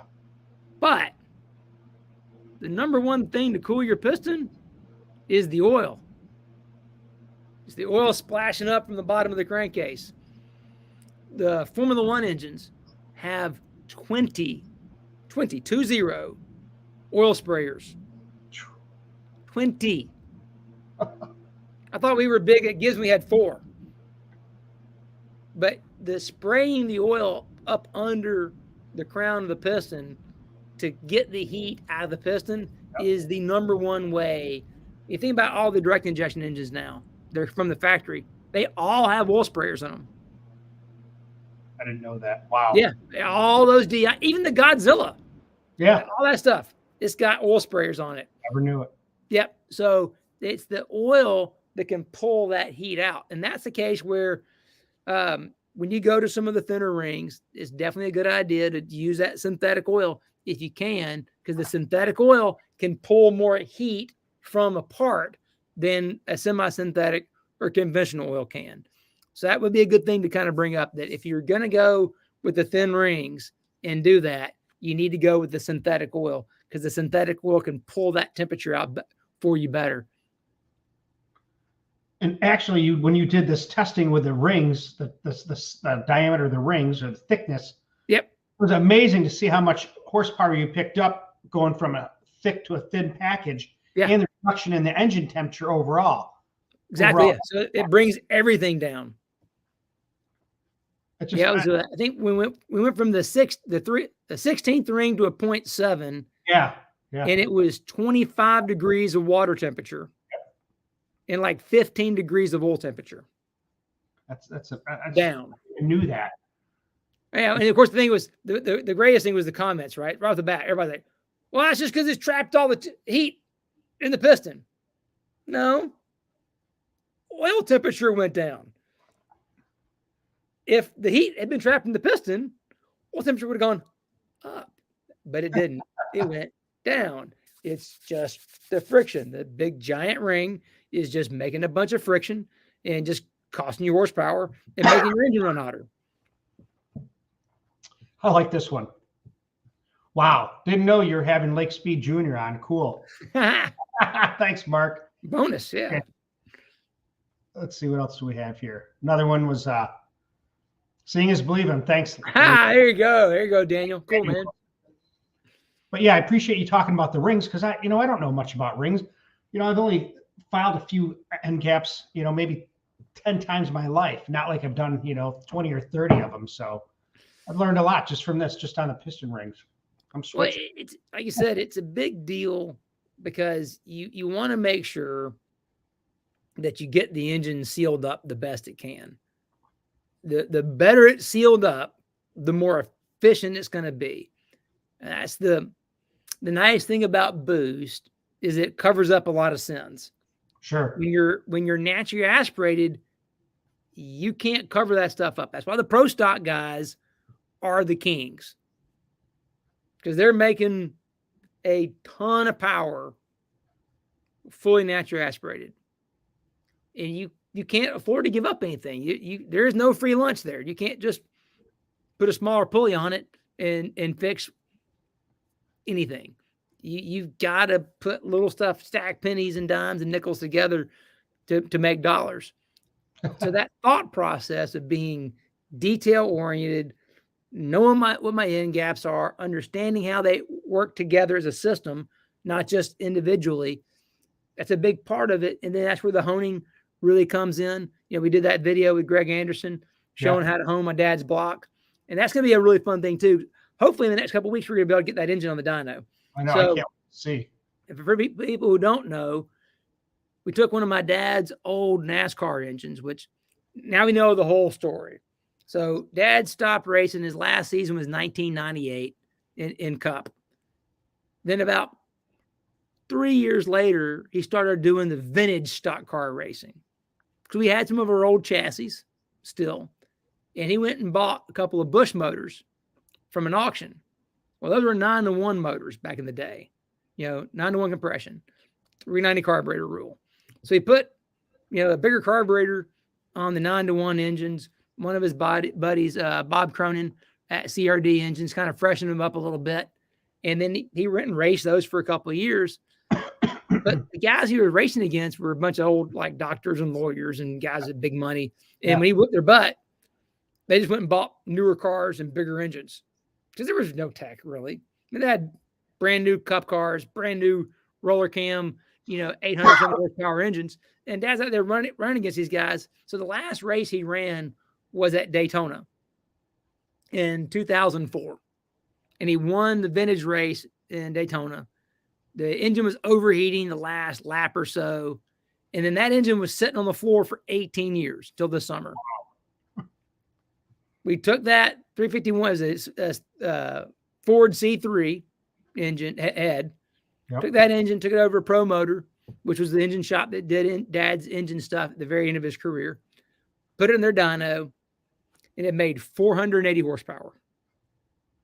It was a pig. I mean, it was bad, right? I mean, that little motor at Ronnie's almost makes that much horsepower. It's like, my God, that thing's terrible. But we were like, man, it had 10 CFM of blow by. It was, dry sump, but only made like 6 inches of vacuum. We were like, this thing's hurt. Yeah, you could see a little bit of water in there. So we knew it wasn't great. We took it all apart. Couldn't see anything that was just like, oh God, there's 200 horsepower. Because Dad was like, man, I was told that thing made like 730. We found the dyno sheets. And this was another fun story, by the way. So we found the dyno sheets. In run number 4, this engine's making 656 horsepower. On run number 21 on the same day, it's making 722. I'm calling BS. No way in hell engine picked up that much. Not unless you put a blower to it or nitrous or something. Yeah. So we're over at Greg's honing the block, and Jason Line was there. And Jason was the head dyno guy at Gibbs back in the day. I was like, Jason, I happened to see these dyno sheets just this morning. Let me run this by you, and I want to get your feedback on it. And I tell him everything I just told everybody right there about the power. And he's like, what dyno was it? A Superflow 901. He said the last run were those the race headers. Like, yeah, like how did you know? He's like, I know what happened already. He said the old 901, the original 901s, there was never a temperature sensor on the strain gauge. So there was no compensation for the temperature of the strain gauge. The strain gauge is on the side of the housing, and the race headers run like right next to it. So the dyno headers are way out here, so they're not close to it. Yep. But the race headers are narrowed up. They're right next to it. So all that heat from the exhaust is getting into the strain gauge. The strain gauge is growing, so the dyno just thinks that it's making more power because the strain gauge is getting further and further apart. The modern one they sell has a temperature sensor on it. In fact, when I go out to Ronnie's, it's one of the channels you have to watch, right? There's a little box around it, a heat shield, and it's one of the channels you watch is what your temperature of the strain gauge is. And Jason was like, oh, said everyone got fooled forever because everyone's probably heard the story. He made this change in the dyno. We picked up all this power, but the car went slower. The car went slower because it didn't make more power. This dyno may have lied to you is what happened. But if it makes more power, the car will go faster.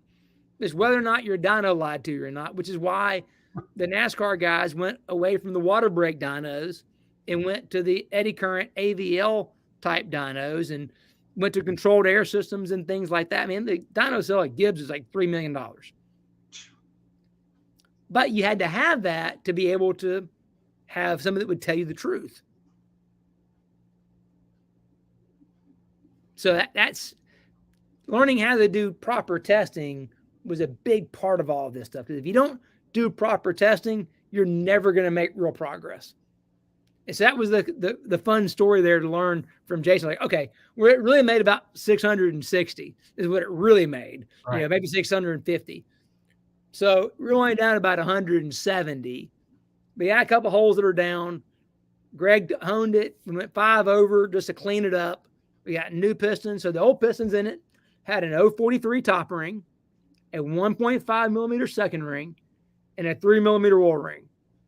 And it was 9-1. So now we're coming back with a flat top, 12-1, 0.7 millimeter, 0.7 millimeter, 2 millimeter package. We're keeping the same heads, same block, same manifold. We're going to get it all back together. And we got a new cam. Billy, those guys at Comp did a new cam for us.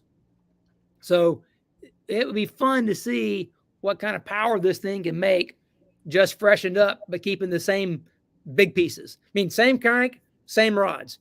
Richard Batchelor out at CP Carrillo said that those rods, he looked them up, they were made in 1997. Wow. Said he was working in the shop. He said, I bushed the small ends of those things in 97, and they QC'd them and put them in the CMM. They're still good. Put them in there. 25 years later, run them again. They're good. Send them. 730, 740 horse right there, probably. You watch. Yeah, we'll see. Right.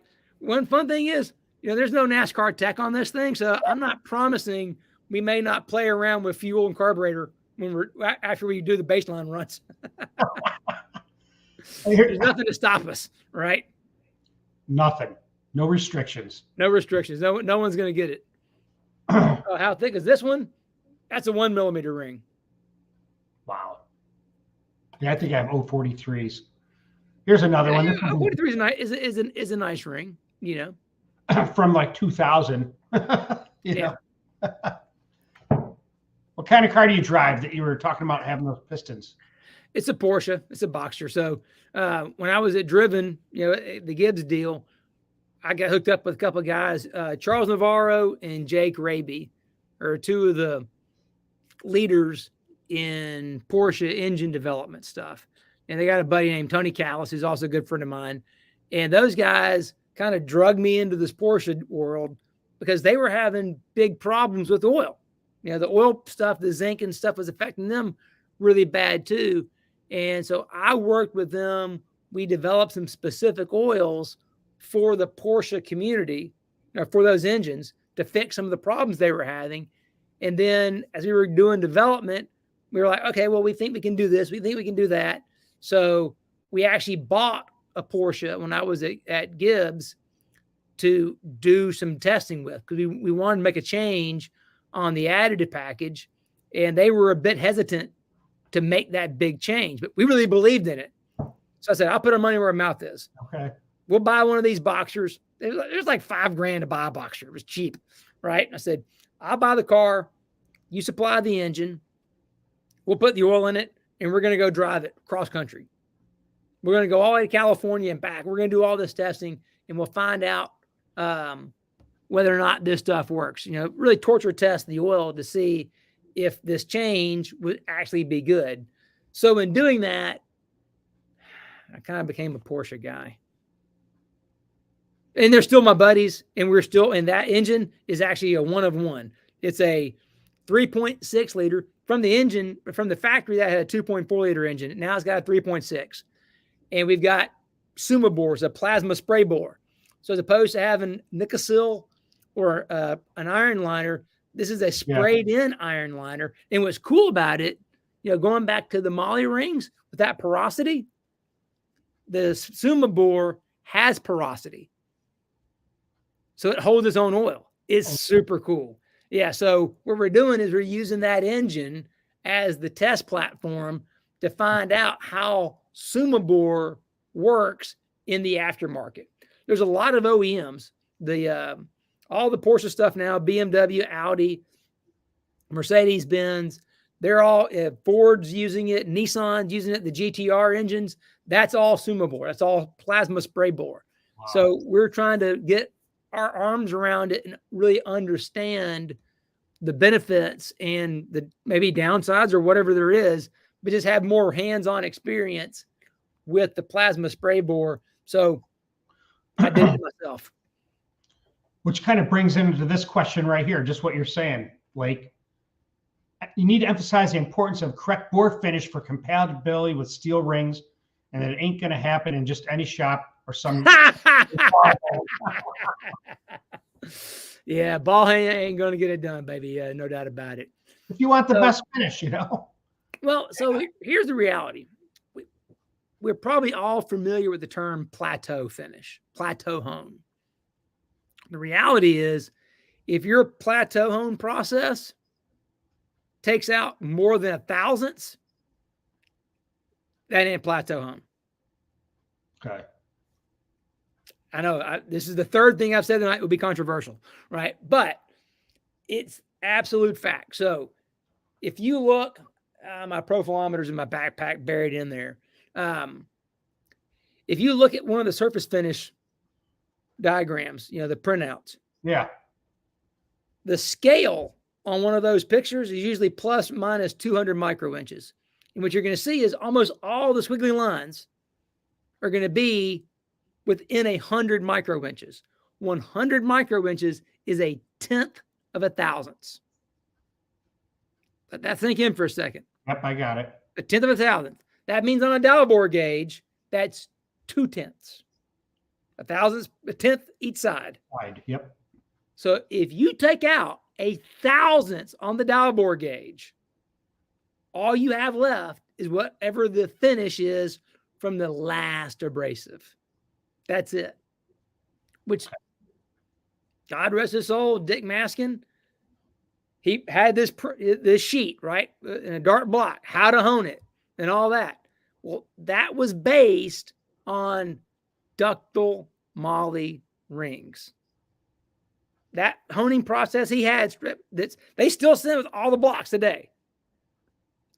That technique was for ductile moly rings. It will not work with steel rings. So that what we've all been told, that was a plateau finish. No, it wasn't. It was a smooth finish, but it wasn't plateaued. Not even close. And we can even see that within my dad's old engine. When you take the engine apart, you can go down below ring travel. Especially if you go 90 degrees from thrust, where the wrist pin is, that area over there doesn't really touch the cylinder wall much. You can check a profilometer down there, and you can know what that surface finish was when that engine was brand new. And last 3 years, I've traveled all around the country with a profilometer, and I've checked I don't know how many blocks. My phone reel is full of profilometer pictures from blocks all over the place.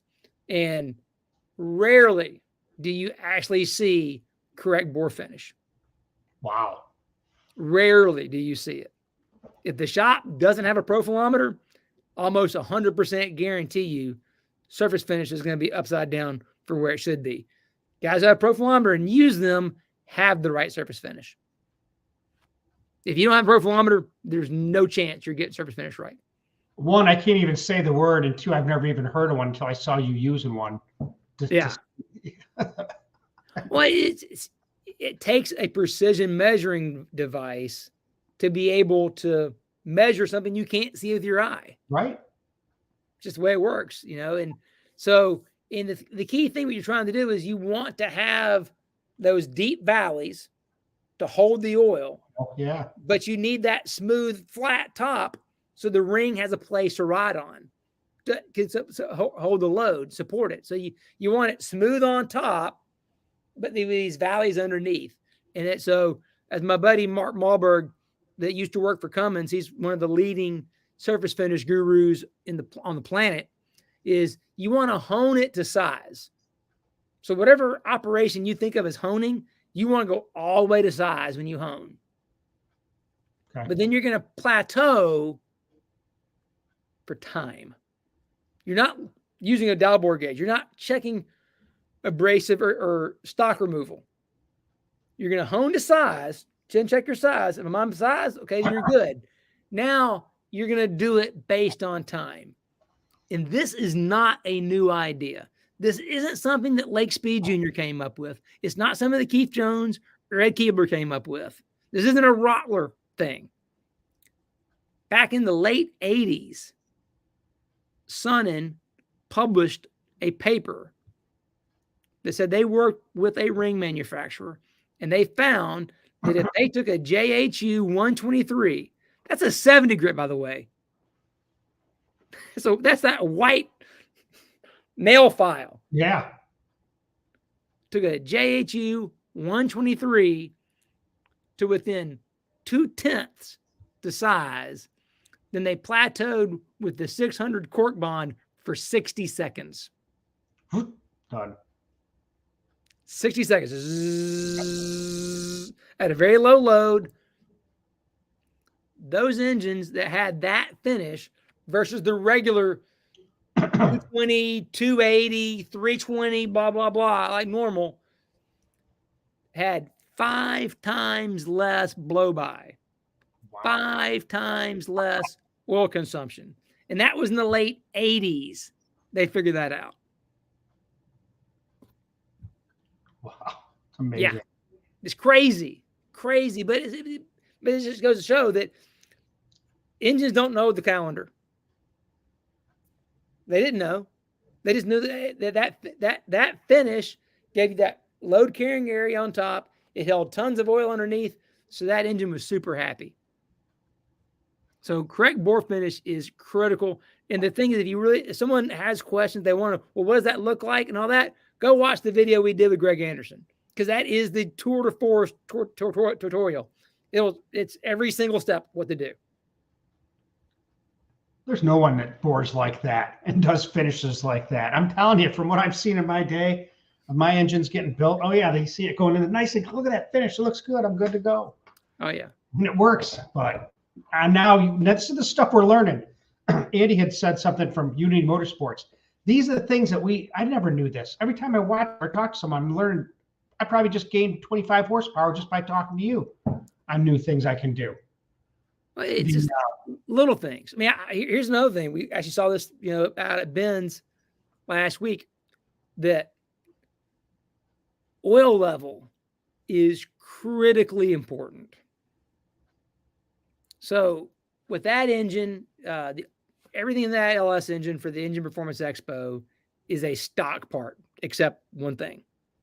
The connecting rods are aluminum custom rods from Bill Miller. Bill bailed us out. As everyone knows, part supply the last 2 years has been death.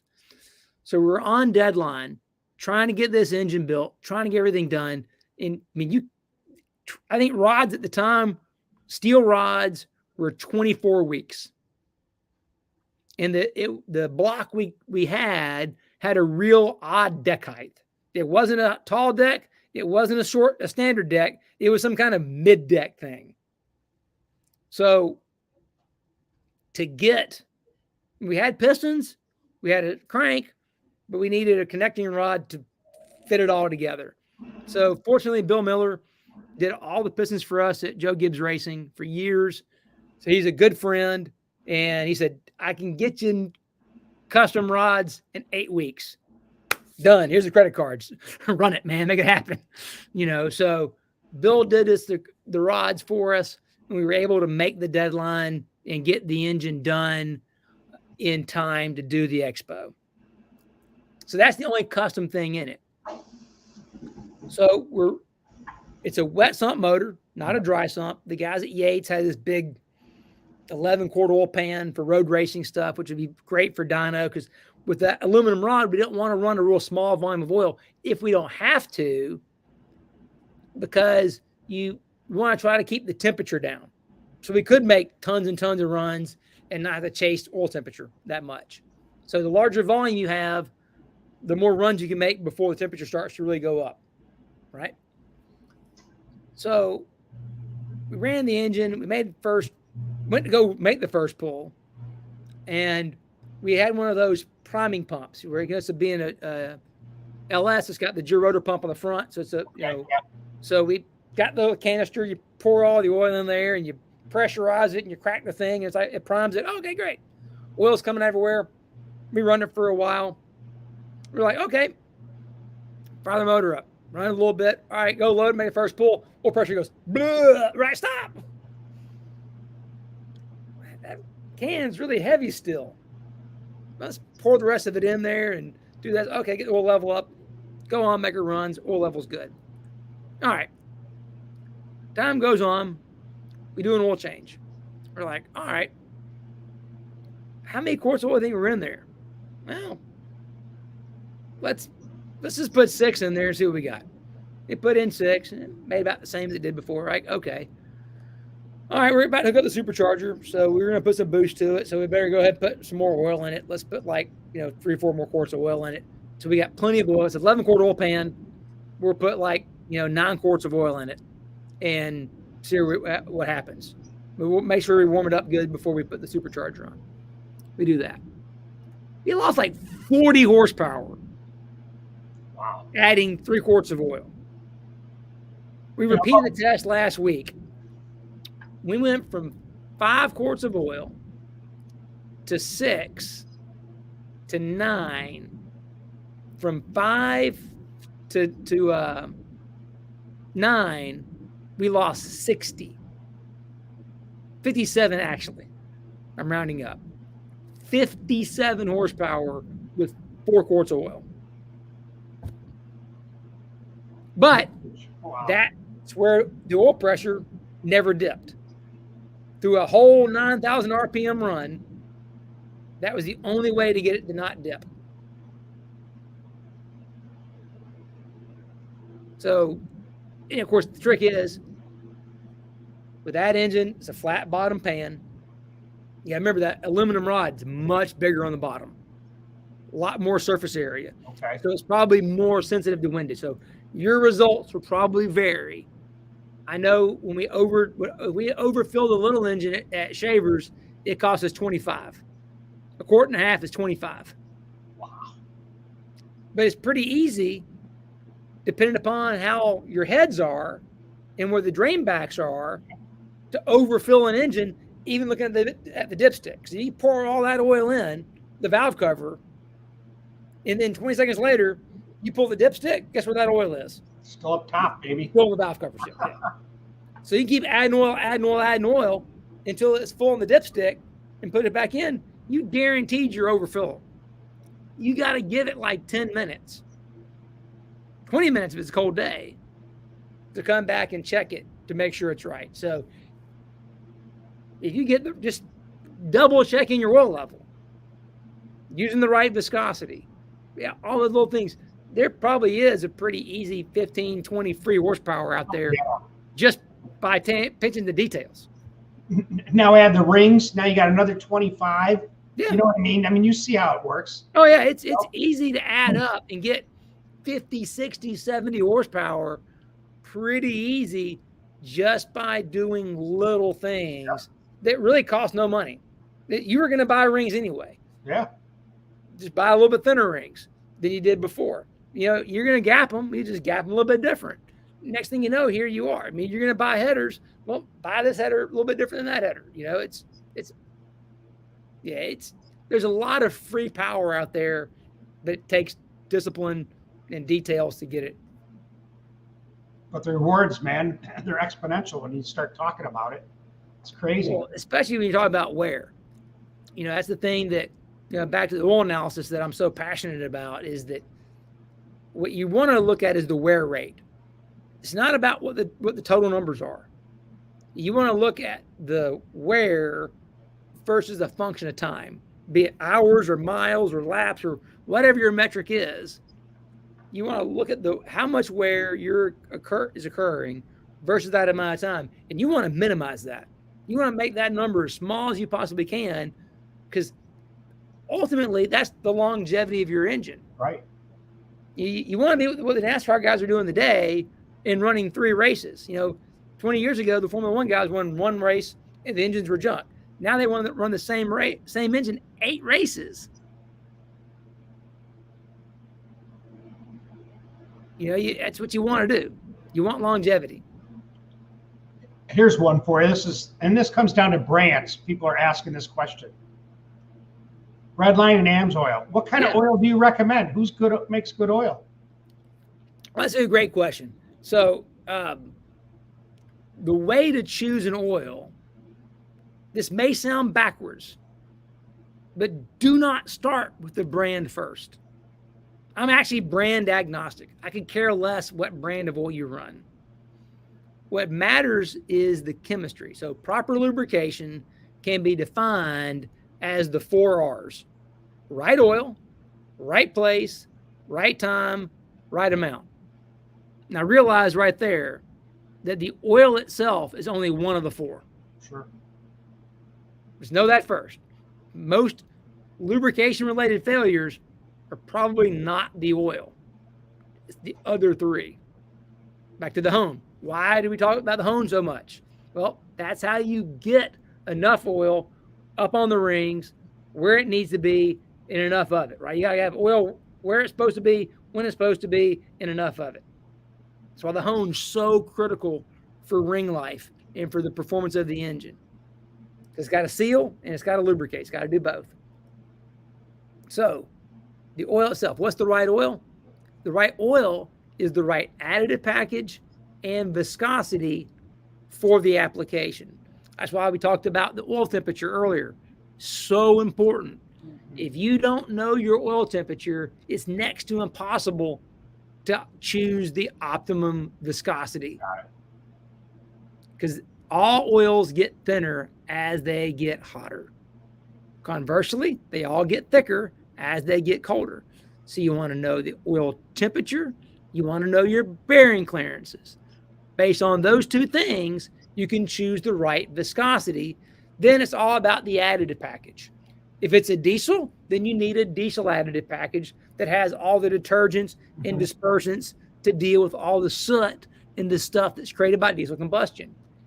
If it's a passenger car direct injection engine, well, then you need to have the correct additive package for a DI engine, not a high calcium additive package that can cause low speed pre-ignition. It's got to be the right kind of additive package. It's got to have the right amount of detergent and dispersant in there to be able to have a normal oil drain interval based on how those things drive. If it's a race car that's driven to the racetrack, you're going to need we'll call it a moderate detergent package, because that car is going to see some street miles. You don't need a high detergent package because it's not a passenger car. It's not a diesel. Because that detergent competes against the zinc and all the friction modifiers and things like that. So let's say it's a bracket car and you're just index running. Okay, you don't really need friction modifiers.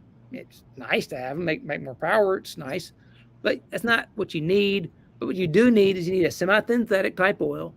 You need to have a moderate detergent package, not too high, with enough anti-wear to take care of your engine, and then you can just run. But if I'm heads up racing, guess what? That car went to the track on a trailer. Yep. Now a different ball game. All right, so car trailer to the racetrack. Now I can drop the detergent level anymore. I can go higher on friction modifiers because I need to make power. Now that engine's going to need to be probably freshened up a little more often than the bracket motor is, but it's also going to be maintenance differently too. You know, you're going to change the oil more often. You're going to do those kind of things. So it really is dependent upon the application that's going to dictate that chemistry. So once I've determined my viscosity, once I've determined my chemistry, then it's all about using the brand that I trust to deliver that consistently, that you're going to get the same thing every time, and that I can access it through wherever you live, wherever you travel. The oil's going to be available to me so I can get it, so I'm not worried about being out of it and having to try to mix oils or anything like that. That's where the brand choice comes last. It's not the first choice. There it is, laid out on a table, easy to read. I like that. I've done this a time or two before. I'll stick with pen grade, Brad pen. I can deal with that. I don't have to worry. And you're talking about oil analysis. So someone asked this question. So you're telling us directly, Lake, to learn to read the oil data sheet better. So not the data sheet. Well, I guess, yeah. I guess in a way I am saying that if you're choosing the oil, right? Not about oil analysis, but if you're choosing an oil to run, then yeah, you need to start with that data sheet from the oil company. That's where you're going to see what's in it. If that oil's got a really high TBN, a TBN of like 10, guess what? It's got a ton of detergent in there. Great for a diesel, not great for a race car. So, and if the spec sheet doesn't tell you a whole lot, then you need to maybe question, why aren't they telling you that? Or contact them. I mean, I can tell you this, the tech guys at oil companies love talking about chemistry. They're more than happy to tell you probably almost everything you want to know. You just got to ask them, you know, what the detergent levels are, things like that. They're going to tell you. And then there's a lot of places that they call it VOA, you know, virgin oil analysis. Yeah. People will take a sample of a fresh oil, they'll have it analyzed, they'll post the results online, then you can go see. So yeah, Ken, you want to, when you're making that choice of brand, or before you make the choice of brand, when you're trying to choose the right viscosity, you're trying to choose the right additive package, the product data sheet is the place to start. That's the easiest place to gather the basic information and then work from there. Which leads into this. What synthetic brand do you recommend for daily drivers? And back to what I said earlier, I'm brand agnostic. I really don't care what brand you buy. The key is, okay, let's say you've got a Ford EcoBoost, and I think the EcoBoost stuff calls for 5W30 still. I have one. I can be wrong about that. You're right. But, so the EcoBoost 530 is the viscosity. Additive package, it needs to be an API SP. Because SP is the latest additive package that has a lower level of calcium detergent, which is key because in a direct injection engine, like an EcoBoost, they can suffer from a type of detonation called low speed pre-ignition. Mm-hmm. The higher the level of calcium, the more tendency there is for low speed pre-ignition. So the key is get the right viscosity, then choose. And for an EcoBoost, you do want synthetic because it's turbocharged. So turbocharged engines, because of that high heat, you do want synthetic for that. So get the right viscosity, get the right additive package by looking at that API SP. Then it's whatever brand that is available to you. And then pick one brand and stick with it. You know, even if you do oil analysis, it's really important to know that every time you change brands of oil, you can drain all that oil out. All the additives are still on all the surfaces because the additives, the oil's the carrier for the additives. For the additive to do their job, it needs to leave the oil and get on the surface. Yep. So the oil's gone, additive is still on the surface. But now you put in the new brand of oil that has different additives. Because maybe the brand you were using, you know, brand A, they use Lubrizol. But now you got a new oil, it's brand B, and it comes from Ornite. Well, Lubrizol and Ornite additives are different. They can do the same job, but they're different. So now all of the surfaces all have to give up their additive package. So what you'll see is when you do oil analysis, that when you change brands, the first oil change, wear metals typically go up. So if you're just looking at that only, that was no good, I'm going to go to the next one. No. Give it the second fill and see where it drops to, because it will probably go down. Where is it? That's the key. Now, I won't, this is kind of off topic just because you mentioned the EcoBoost, and I have one in a Ford truck, 89,000 miles, I think, or 87. But here's what I learned a long time ago about them. One, direct injection. Always run super unleaded because they carbon up the intakes if you don't. Bingo. Two, they always run top tier fuel. Yep. Premium top tier fuel. And then you won't have that problem. Right. The other thing they always told me to do is change oil at 3,000 like we used to. Don't wait till 5 or 6. Get it done at 3. Amen, brother. You're doing it right. That's why you got 180,000 miles in yours. 89, but I want 180, you know? Yeah. But okay, so that's good information. That's good. Thank you, Lake. Anybody else got an EcoBoost that'll help you? Now, well, that's a key thing. Fuel is a big deal. man, I'm telling you, especially when you're getting into direct injection. Yes, I know. It's so critical to use the top tier premium fuels, because the lower the octane of the fuel, the easier it is for it to create deposits. Sure. And if you get deposits on the injectors, it can't vaporize that fuel, or can't atomize the fuel very well.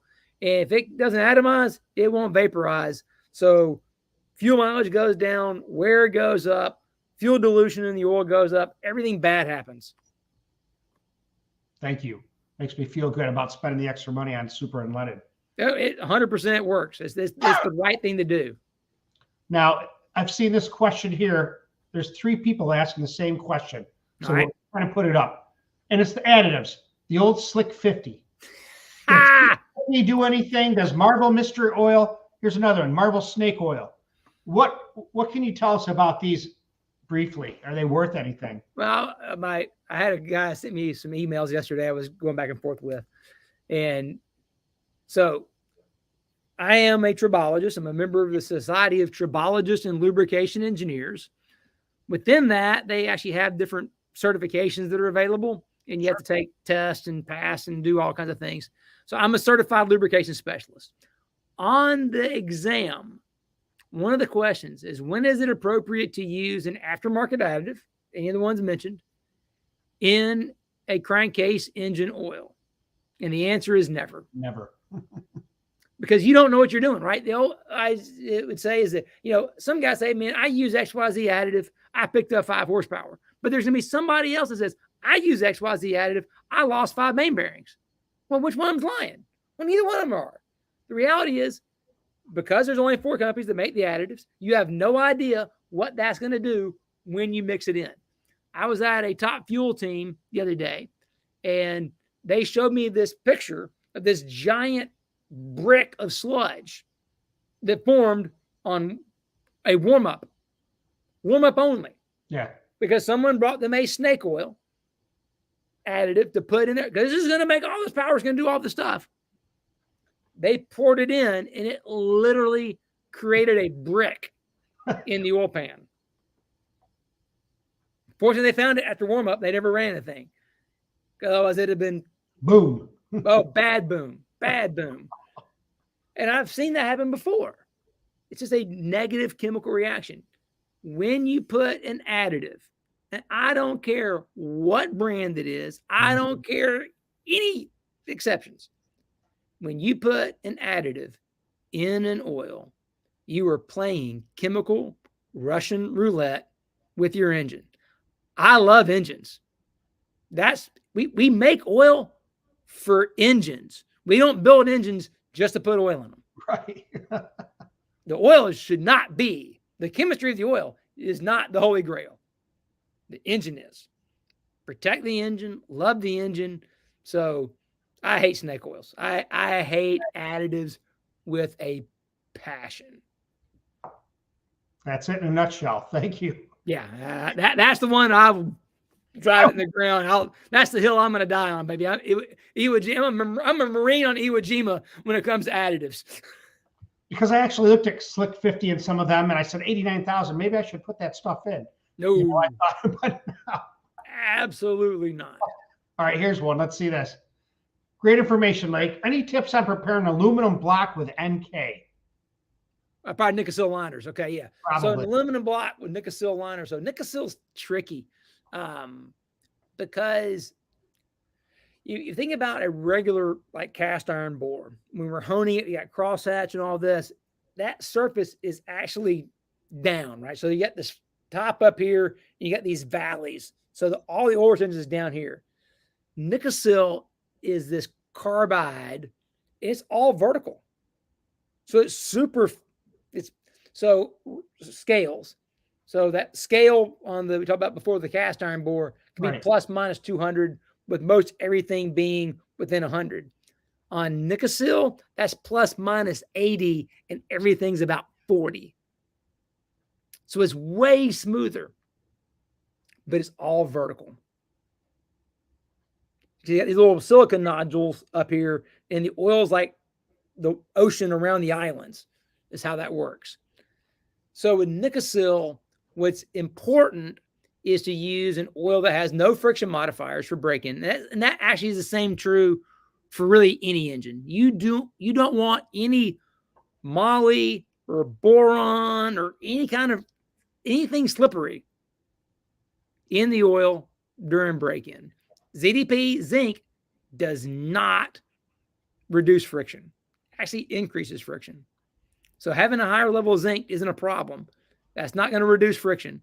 High level of calcium, that can reduce friction. You don't want a high level of calcium. You want higher level of zinc, less detergent, no friction modifiers. That's the normal for break-in.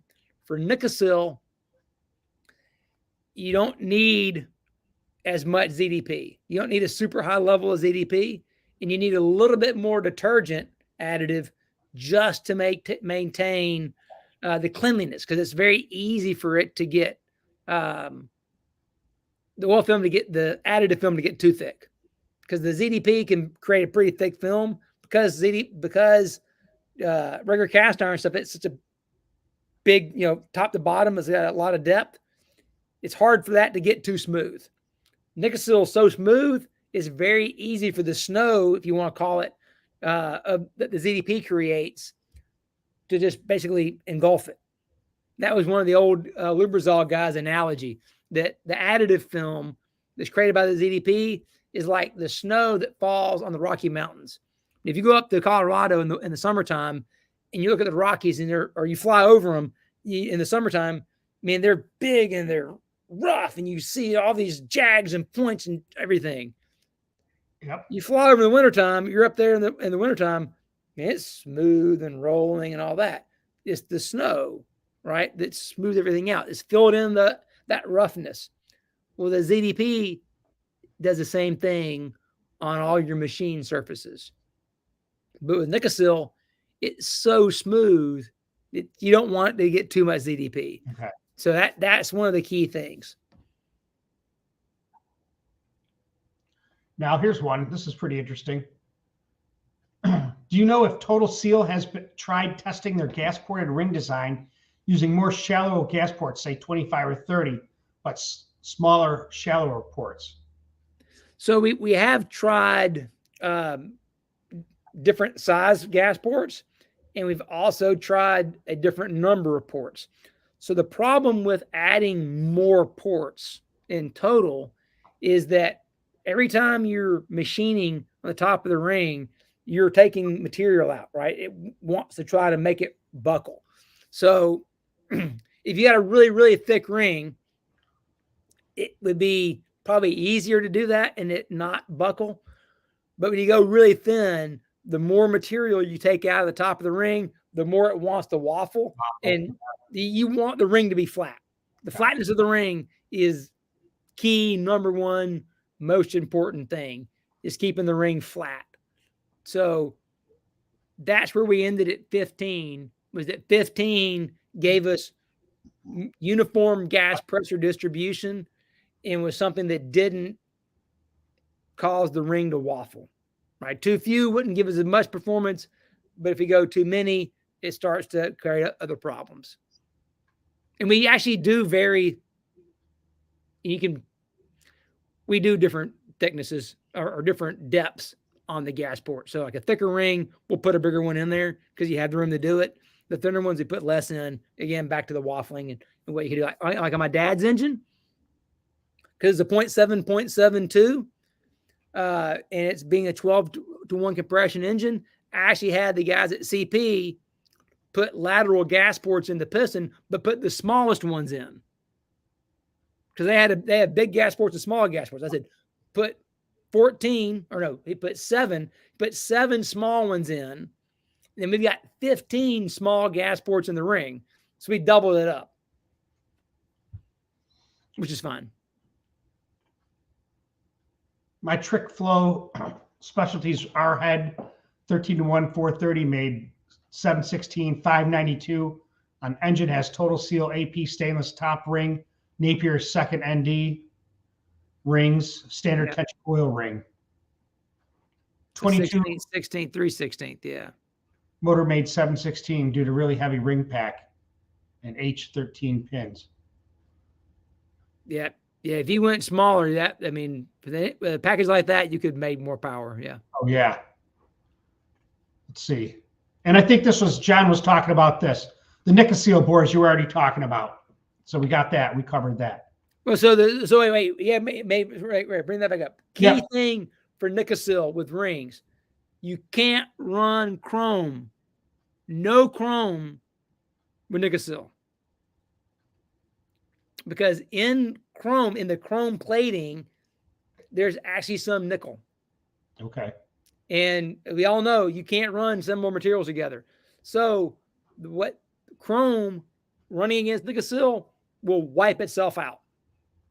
So you got to run non-chrome oil rings, which, by the way, we got a video coming out really soon. We've been doing some testing on a alternative oil ring coating besides chrome. So if you like Nicosil applications where you have to run a non-chrome ring, well, the oil ring is steel with no coating on it. They wear out really fast. So we're working on a different coating that's not chrome that can run Nicosil. So that's where a ductile iron second ring works really nice. And then you can run either a titanium nitride or a chrome nitride, which is a PVD type of coating on that steel top ring. Works great. Like the one in my Boxster is a CRN coated top ring. So that's chromium nitride, which is the same chrome looking coating they put on titanium valves. There you go, John. I'm glad we could help you. Thanks, Carly. We appreciate that. John Wilborn, thank you. This is for tuition, oil and ring. There you go. But stuff we just don't listen. We don't hear about it, or we've never been taught this, so to speak, in school. Yeah. How about this? Can't you just tune the oil weight using pressure and RPM? Nope. Now let me see if this ties in. Well, I think where he's going with that is obviously say oil pressure. Pressure is just resistance to flow. Oil pumps don't make pressure. That's one thing that drives me nuts. High pressure oil pump. They just changed the bypass in it. The pump only makes flow. Right. That's it. It's all the other restrictions in the system that actually make pressure. So you got to have pressure. You need to have pressure to be able to push oil from the mains out to the rods. And that's important. You have to push it in there into the wedge. But most of the things in the engine are splash. A lot of stuff is splash. So what you really want to do is not worry about oil pressure so much. Your first thing you need to look at, okay, what's my oil temperature? What are my bearing clearances? Get that in. Make sure my oil pressure is steady. We've seen really good luck if you're running around 60 to 70 pounds of oil pressure. I mean, that's about all you need. You don't really need, that's where I was bagging on Smokey earlier. Formula One engines, when they were turning 20,000 RPM, did not make 200 pounds of oil pressure. Right. Sorry, this didn't happen. Cup engine, when we turned 10,000 RPM, didn't make 100 pounds of oil pressure.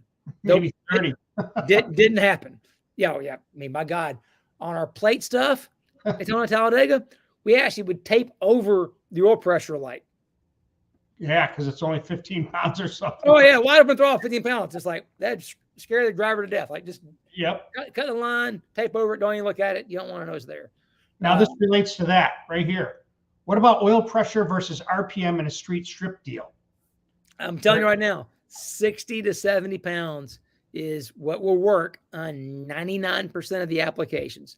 There's going to be the odd, rare deal there. You need something different, but 99% of the time, if at operating temperature, your engine is making between 60 and 70 pounds, that's all you need.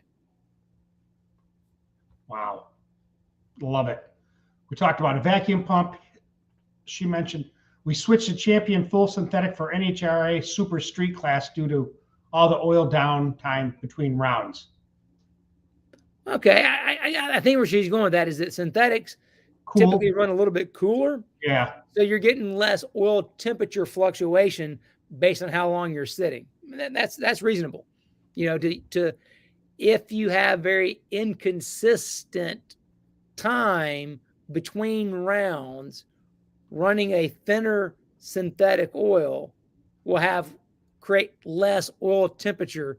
So you'll be more consistent in what that resistance is, because the higher the viscosity is, not SAE grade, the colder the oil is, the thicker the oil is going to be. So there's more resistance with that. But you don't want to break out. You don't want to overshoot your number. You don't want it too hot. So the thinner oil with the colder temperature will be more consistent, but if you don't have consistent time amount between rounds. Which you were just mentioning this here. Street and strip minimum oil pressure is only at minimum 10 pounds per 1,000. If you street a lot more than strip, give up a few ponies and go with a little more pump. Yeah, I mean, you think back, a lot of street strip engines are going to run probably somewhere between 6,000 and 8,000 RPM. Guess what? Now my 60 to 70, your 60 to 80, engine's not really going to care a whole lot if it's running 70 versus 80. We made 67 pounds of oil pressure last week on that LS, knocking out over 1,200 horsepower. Wow. And we pulled the bearings down already. We know what it looks like. They look perfect. They're mint. Tim, I do love, this is Terry Grover. Tim, I do love mystery oil. I picked up horsepower and fuel mileage by using it, even though it's basically trans fluid. Okay. Not trans fluid. It's different. It's red. Okay. Any color in oil is dye. All oil, when it comes out of the refinery, is clear. It's water white mostly. Oh, I didn't know that. Yeah. Yeah, it's water white. Even the stuff on your desk, yep. That's water white when it comes out of there. It is not green. They put dye in it to make it that color. So mystery oil is red because they put dye in it. Transmission fluid is red because they put dye in it. Perfect. There is nothing magic about the color. None. Here's a technical one for you. Does the ID of a piston ring to OD of the piston land clearance change on different rings? Or does the ring just seal against the lip of the land under pressure and clearance not an issue? All right, so that's a great question. All right, so the ID of the ring, we call it the radial depth. So you want to have at least 7 thousandths. We call that back clearance. Okay. So the OD of the ring, the piston groove, needs to be at least 7 thousandths less than the ID of the ring. Ring, okay. That's the key thing you want to have is minimum 7 thousandths back clearance. Now, it can be bigger than that. Now, if some people really sweat that number and they get really caught up in it, I personally haven't seen a big deal with that. But maybe there's some differences between compression and boosted versus NA, things like that. I know with like the engine we did, for the Engine Performance Expo deal, those top rings are 126 thousandths radial. That groove is cut to about 150. So we got about 24 thousandths back clearance, which is a lot. But we didn't see anything naturally aspirated. We never saw more than 4 CFM of blow-by.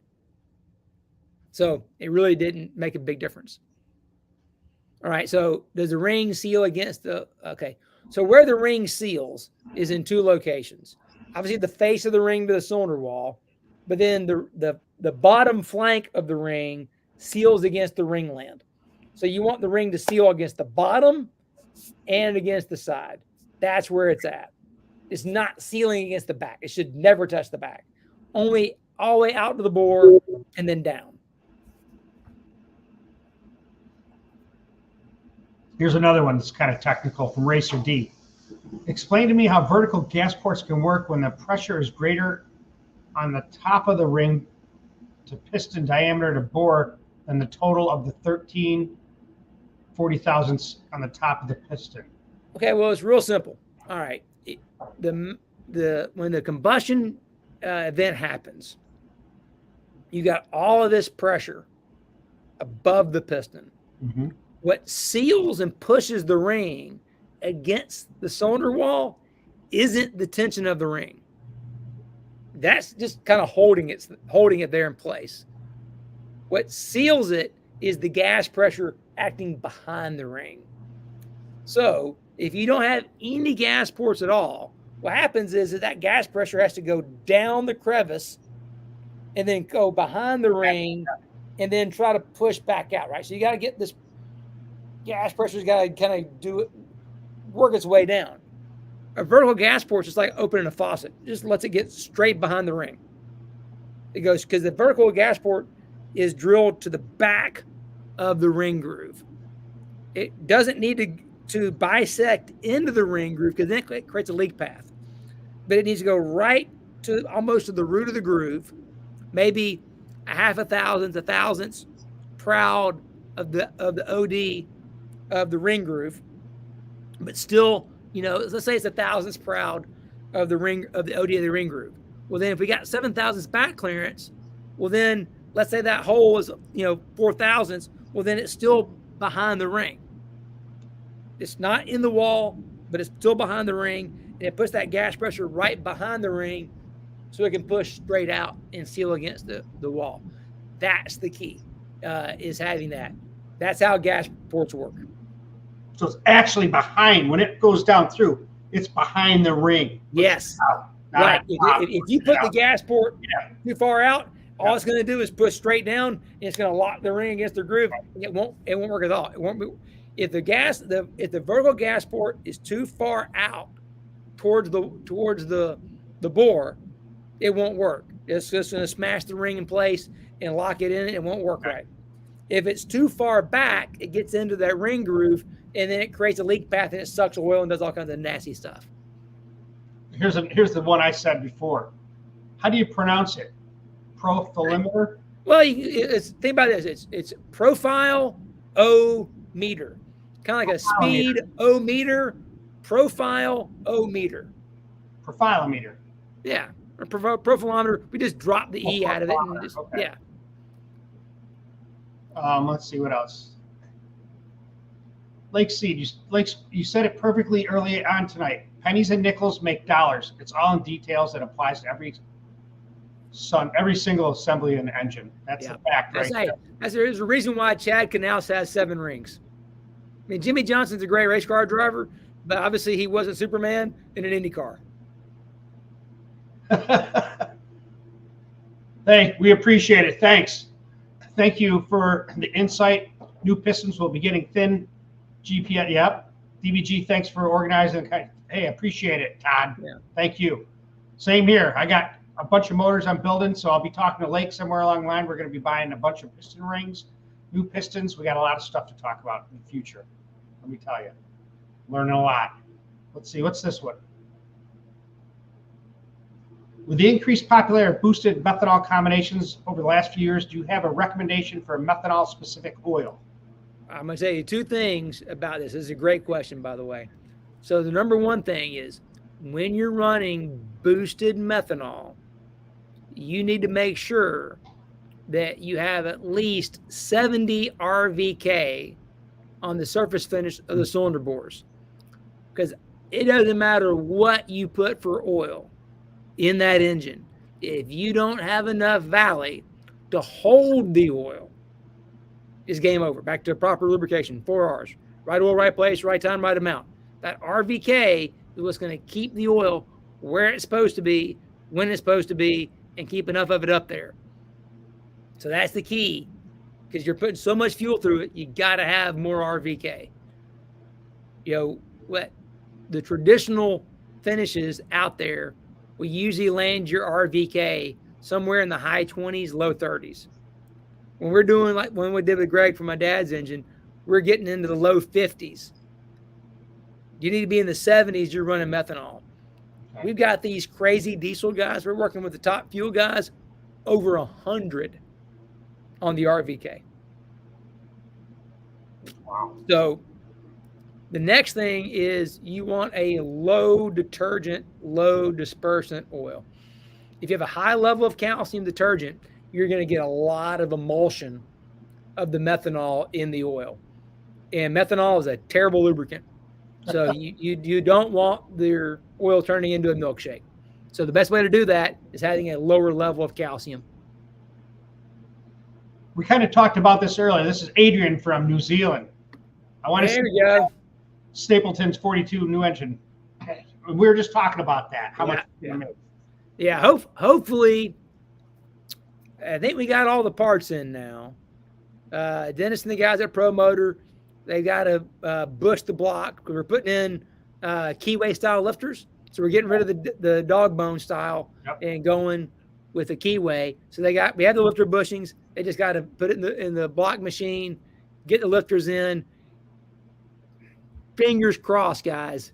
Hopefully, we're going to get this done 22nd, 23rd of this month.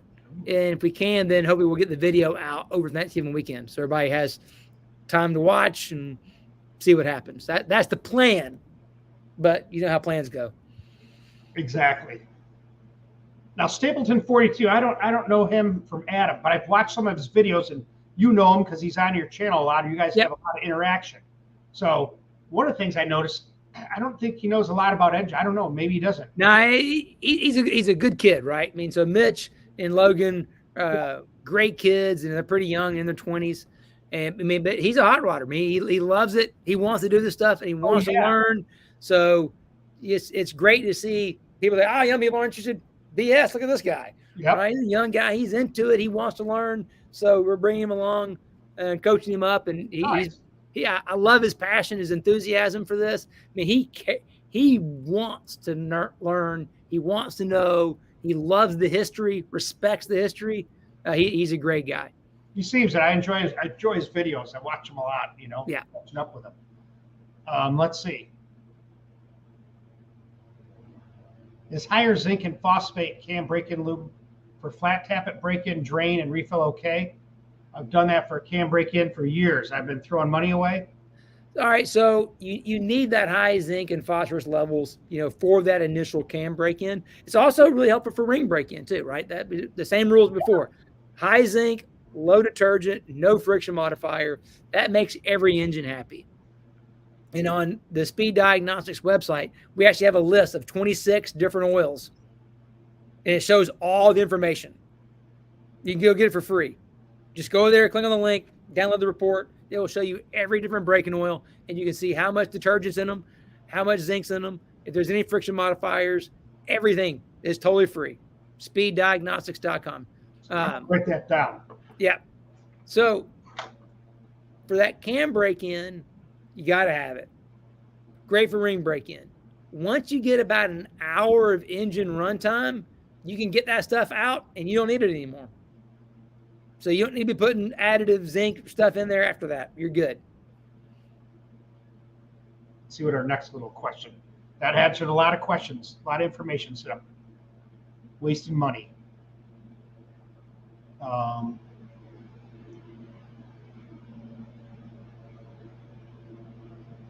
This is a lot burn. Moly grease is great for assembly. I just be judicious with it, because it's going to get in the oil, and the moly isn't the greatest thing for breaking in rings if they're steel rings. Now, moly rings, they're soft. They don't care. You probably get away with it. But yeah, moly grease is great for cam lobes. I mean, cam lobes love moly grease, which is why some breaking oils have moly in them because of that. But that's crap for rings. So I don't like moly in the breaking oil.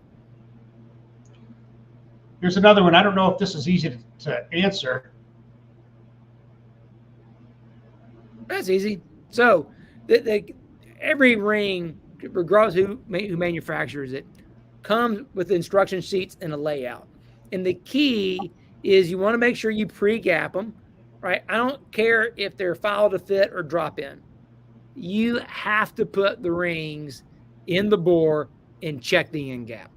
Okay. That's just engine building 101. You got to check your gaps, then adjust the gaps based on the application. Then what you want to do is you want to start with the bottom rings first. You're going to put the bottom oil rail in. Actually, you're going to put the expander in first, then the bottom oil rail, then the top oil rail, then the second ring, then the top ring. And if it's with the expander, because it just drops in, you don't need any tools to do that. Right. And oil rails are flimsy enough you can kind of put them on without a tool either. The proper way of putting a second ring on is to use the expander pliers and then drop it down over it. Same thing with the top ring. If it's a flat top piston, you can spiral a top ring on. It's easy. I do it myself. I don't use the pliers when I do the top ring. I'm just guilty. On a flat top piston. If it's a dome piston, you're using the pliers to put them on. Because you don't want to bend the ring. You want it to be flat. That's really important. Then you want to clock all the gaps, right? So back to your oil rails, you want to have one oil rail gap on the thrust side, the other one the anti-thrust side, right? Then you're going to put the second ring gap on one side of the wrist pin, and then the top ring gap on the opposite side of the wrist pin. So these are not aligned with the bore thrust. They're aligned with the wrist pin, but then the oil rails are aligned with the thrust. They're down there. Thank you very much. That's it. Not rocket science. Not rocket science. And you can move from the top, as long as they're opposite each other, all that matters. Okay. You just don't want the top ring having the end gap with thrust. That's the thing I would avoid doing. Here's another one that you might like.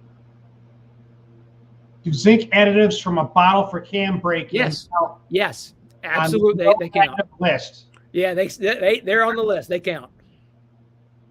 If your oil doesn't have the proper amount of zinc for cam break-in, use a different oil. Period. I want to make sure my small block Ford hydraulic roll lifters perform properly at 6,500 plus. Concerned with potential pump up and leak down. Any suggestions? Break them in. So treat that hydraulic roller lifter just like a flat tappet. Use the same oil, use the same break-in procedure. You do all of those things, you will get better results. And let me tell you why. So everybody probably knows Jessel. All right. I mean, they're the kind of the kings of lifters and all that stuff. So when we were at Gibbs, Frank and Todd and those guys in the dyno, I mean, they did a great job.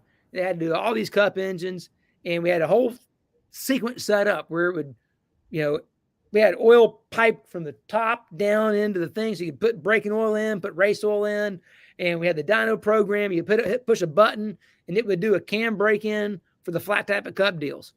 Well, when they would put a Nationwide, Xfinity motor on there, Bush motor, which is roller cam, they ran the same oil and ran the same procedure because it was already programmed in. It was easy. Just do it. So that's how we always did it. Well, then one day we got a phone call from Danny Jessel. And he's like, we want to know what you guys are doing. We're like, what did we do wrong? He's like, no, you didn't do anything wrong. So, we sell our lifters, roller lifters, to everyone in the Cup Series, in the Xfinity deal. Everyone runs our roller lifters. You guys are the only ones that hardly ever send them back to be rebuilt. And then when you do, they're in better shape than everybody else's. What are you doing? Because you're doing something different than everybody else. And we found out that pretty much everybody else, because it wasn't a flat tappet, they didn't use break-in oil. They didn't do a break-in procedure. Right. They just treated it like it was a roller cam engine. They let it run for a little bit and they did some stuff. We even tried on the Cup side going away from the break-in oil because we had somebody else tell us, you don't need to do that anymore. These things are DLC coded, blah, blah, blah. You're wasting your time and your effort. And we tried it. And we did it for a while that way. And Mark Cronquist, my boss, came in and said, you know what? We're going back to the break-in oil. I'm like, really? Why? He said, every engine we've done the other way looks worse. Yeah, they all run, but they all don't run as good. They all look worse in the end. We're going to go back to a braking oil again. We're going to try it, see what happens. Okay. Got more braking oil in. They started doing the braking procedure again. Said, everything's back the way it was before. Never looking back. So I can tell you that's one of the main problems with the hydraulic roller market is that when people make that move to the hydraulic roller, a lot of the reason is they're trying to avoid all of the headache of the flat tappet cam deal. So what normally doesn't come along? Any of that flat tappet break-in process. It's really key to use that same process for break-in. It's key right there. Experience. You did it. You guys tried it. You looked at it, and now you know. Yeah, that's the great thing about us, right? I've said it for years. Don't thank me. Thank Home Depot, FedEx, M&M's. They spent millions of dollars with us every year, and they didn't care what we spent on oil. They didn't care what we spent on engines. All they cared about was winning races and winning championships, and we've been able to share what we learned doing that. Thanks, Jerry P. Appreciate it. And then he sent this after. That's some $10. When I refresh, I'm going to 112. In ordering, same here. Yeah. Thank you. And I guess Racer D's kind of asking this question again. You missed the point on vertical gas ports. The area is greater around the bore than the total area of the gas ports. So how can air go down the whole pressure over area? Well, the air goes down the hole because there's pressure. How can you have a combustion event? I mean, ideal gas law tells you pressure acts in every direction. So pressure will go every direction possible. All you're doing is you're giving it a direct path. I mean, I just think he's saying that around the bore, it's higher pressure. So how can it go down the ports when there's higher pressure here and not? I don't know. That's what No, there's not higher pressure. There's not higher pressure out there. Okay. Ideal gas law. Yep. Pressure acts in every direction equally. That's just the ideal gas law. I didn't bring it up. It's been around since some French guy invented it a long time ago. But pressure acts in every direction equally. What you're doing is you're just giving it a shorter path for it to act. Because I think what can happen, and maybe what he's missing here is that when you have that ring in the groove, it's being shielded. There's oil in there. It's not like there's nothing in there. Right. There's oil in there acting as a gasket. So you're not getting that pressure behind the ring. When you put the gas port in there, now you're letting the pressure get behind the ring. That's why you look at a lot of the OE stuff. They run a really loose bearing clearance in the ring. Why? So they can get the pressure behind the ring. Okay. But then when you have a big clearance, what can happen? The ring can flutter more because the ring has to stop twice each stroke. And every time it lifts up, it comes off the bottom. That's blow by. So you want to hold the ring as close to the bottom of that groove as you possibly can in there. There's a similarity between DBG and Stapleton 42. You guys both really respect this. I do. History of motorsports. He's doing NASCAR. I'm doing pro stock. There you go. Cool. Thanks, Adrian. You're a living legend. Thanks for the info.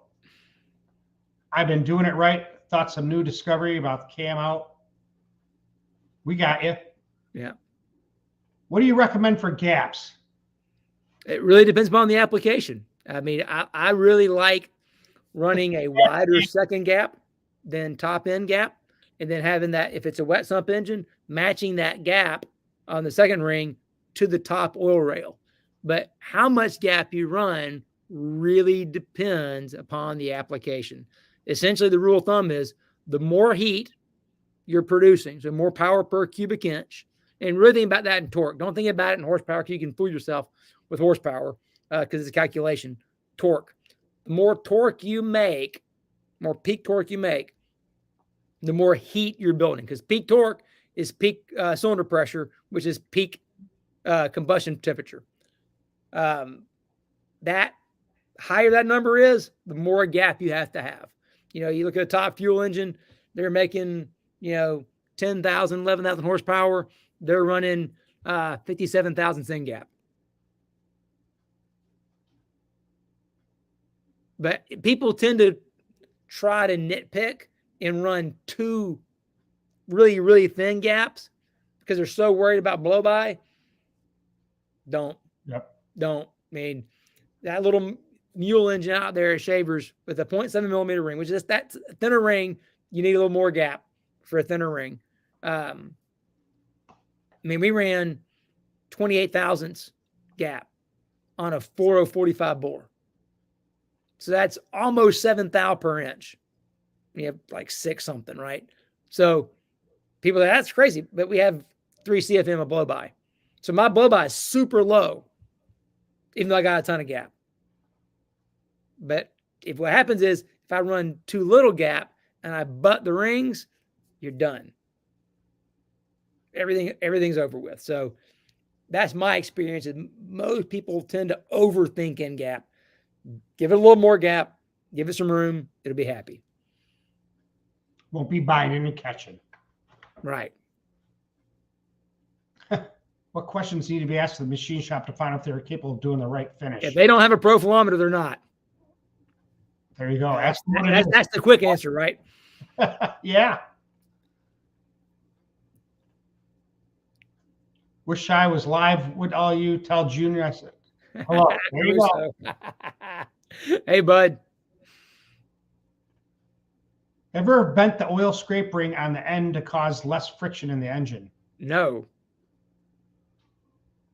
Oh, I think I know what he's about. Okay.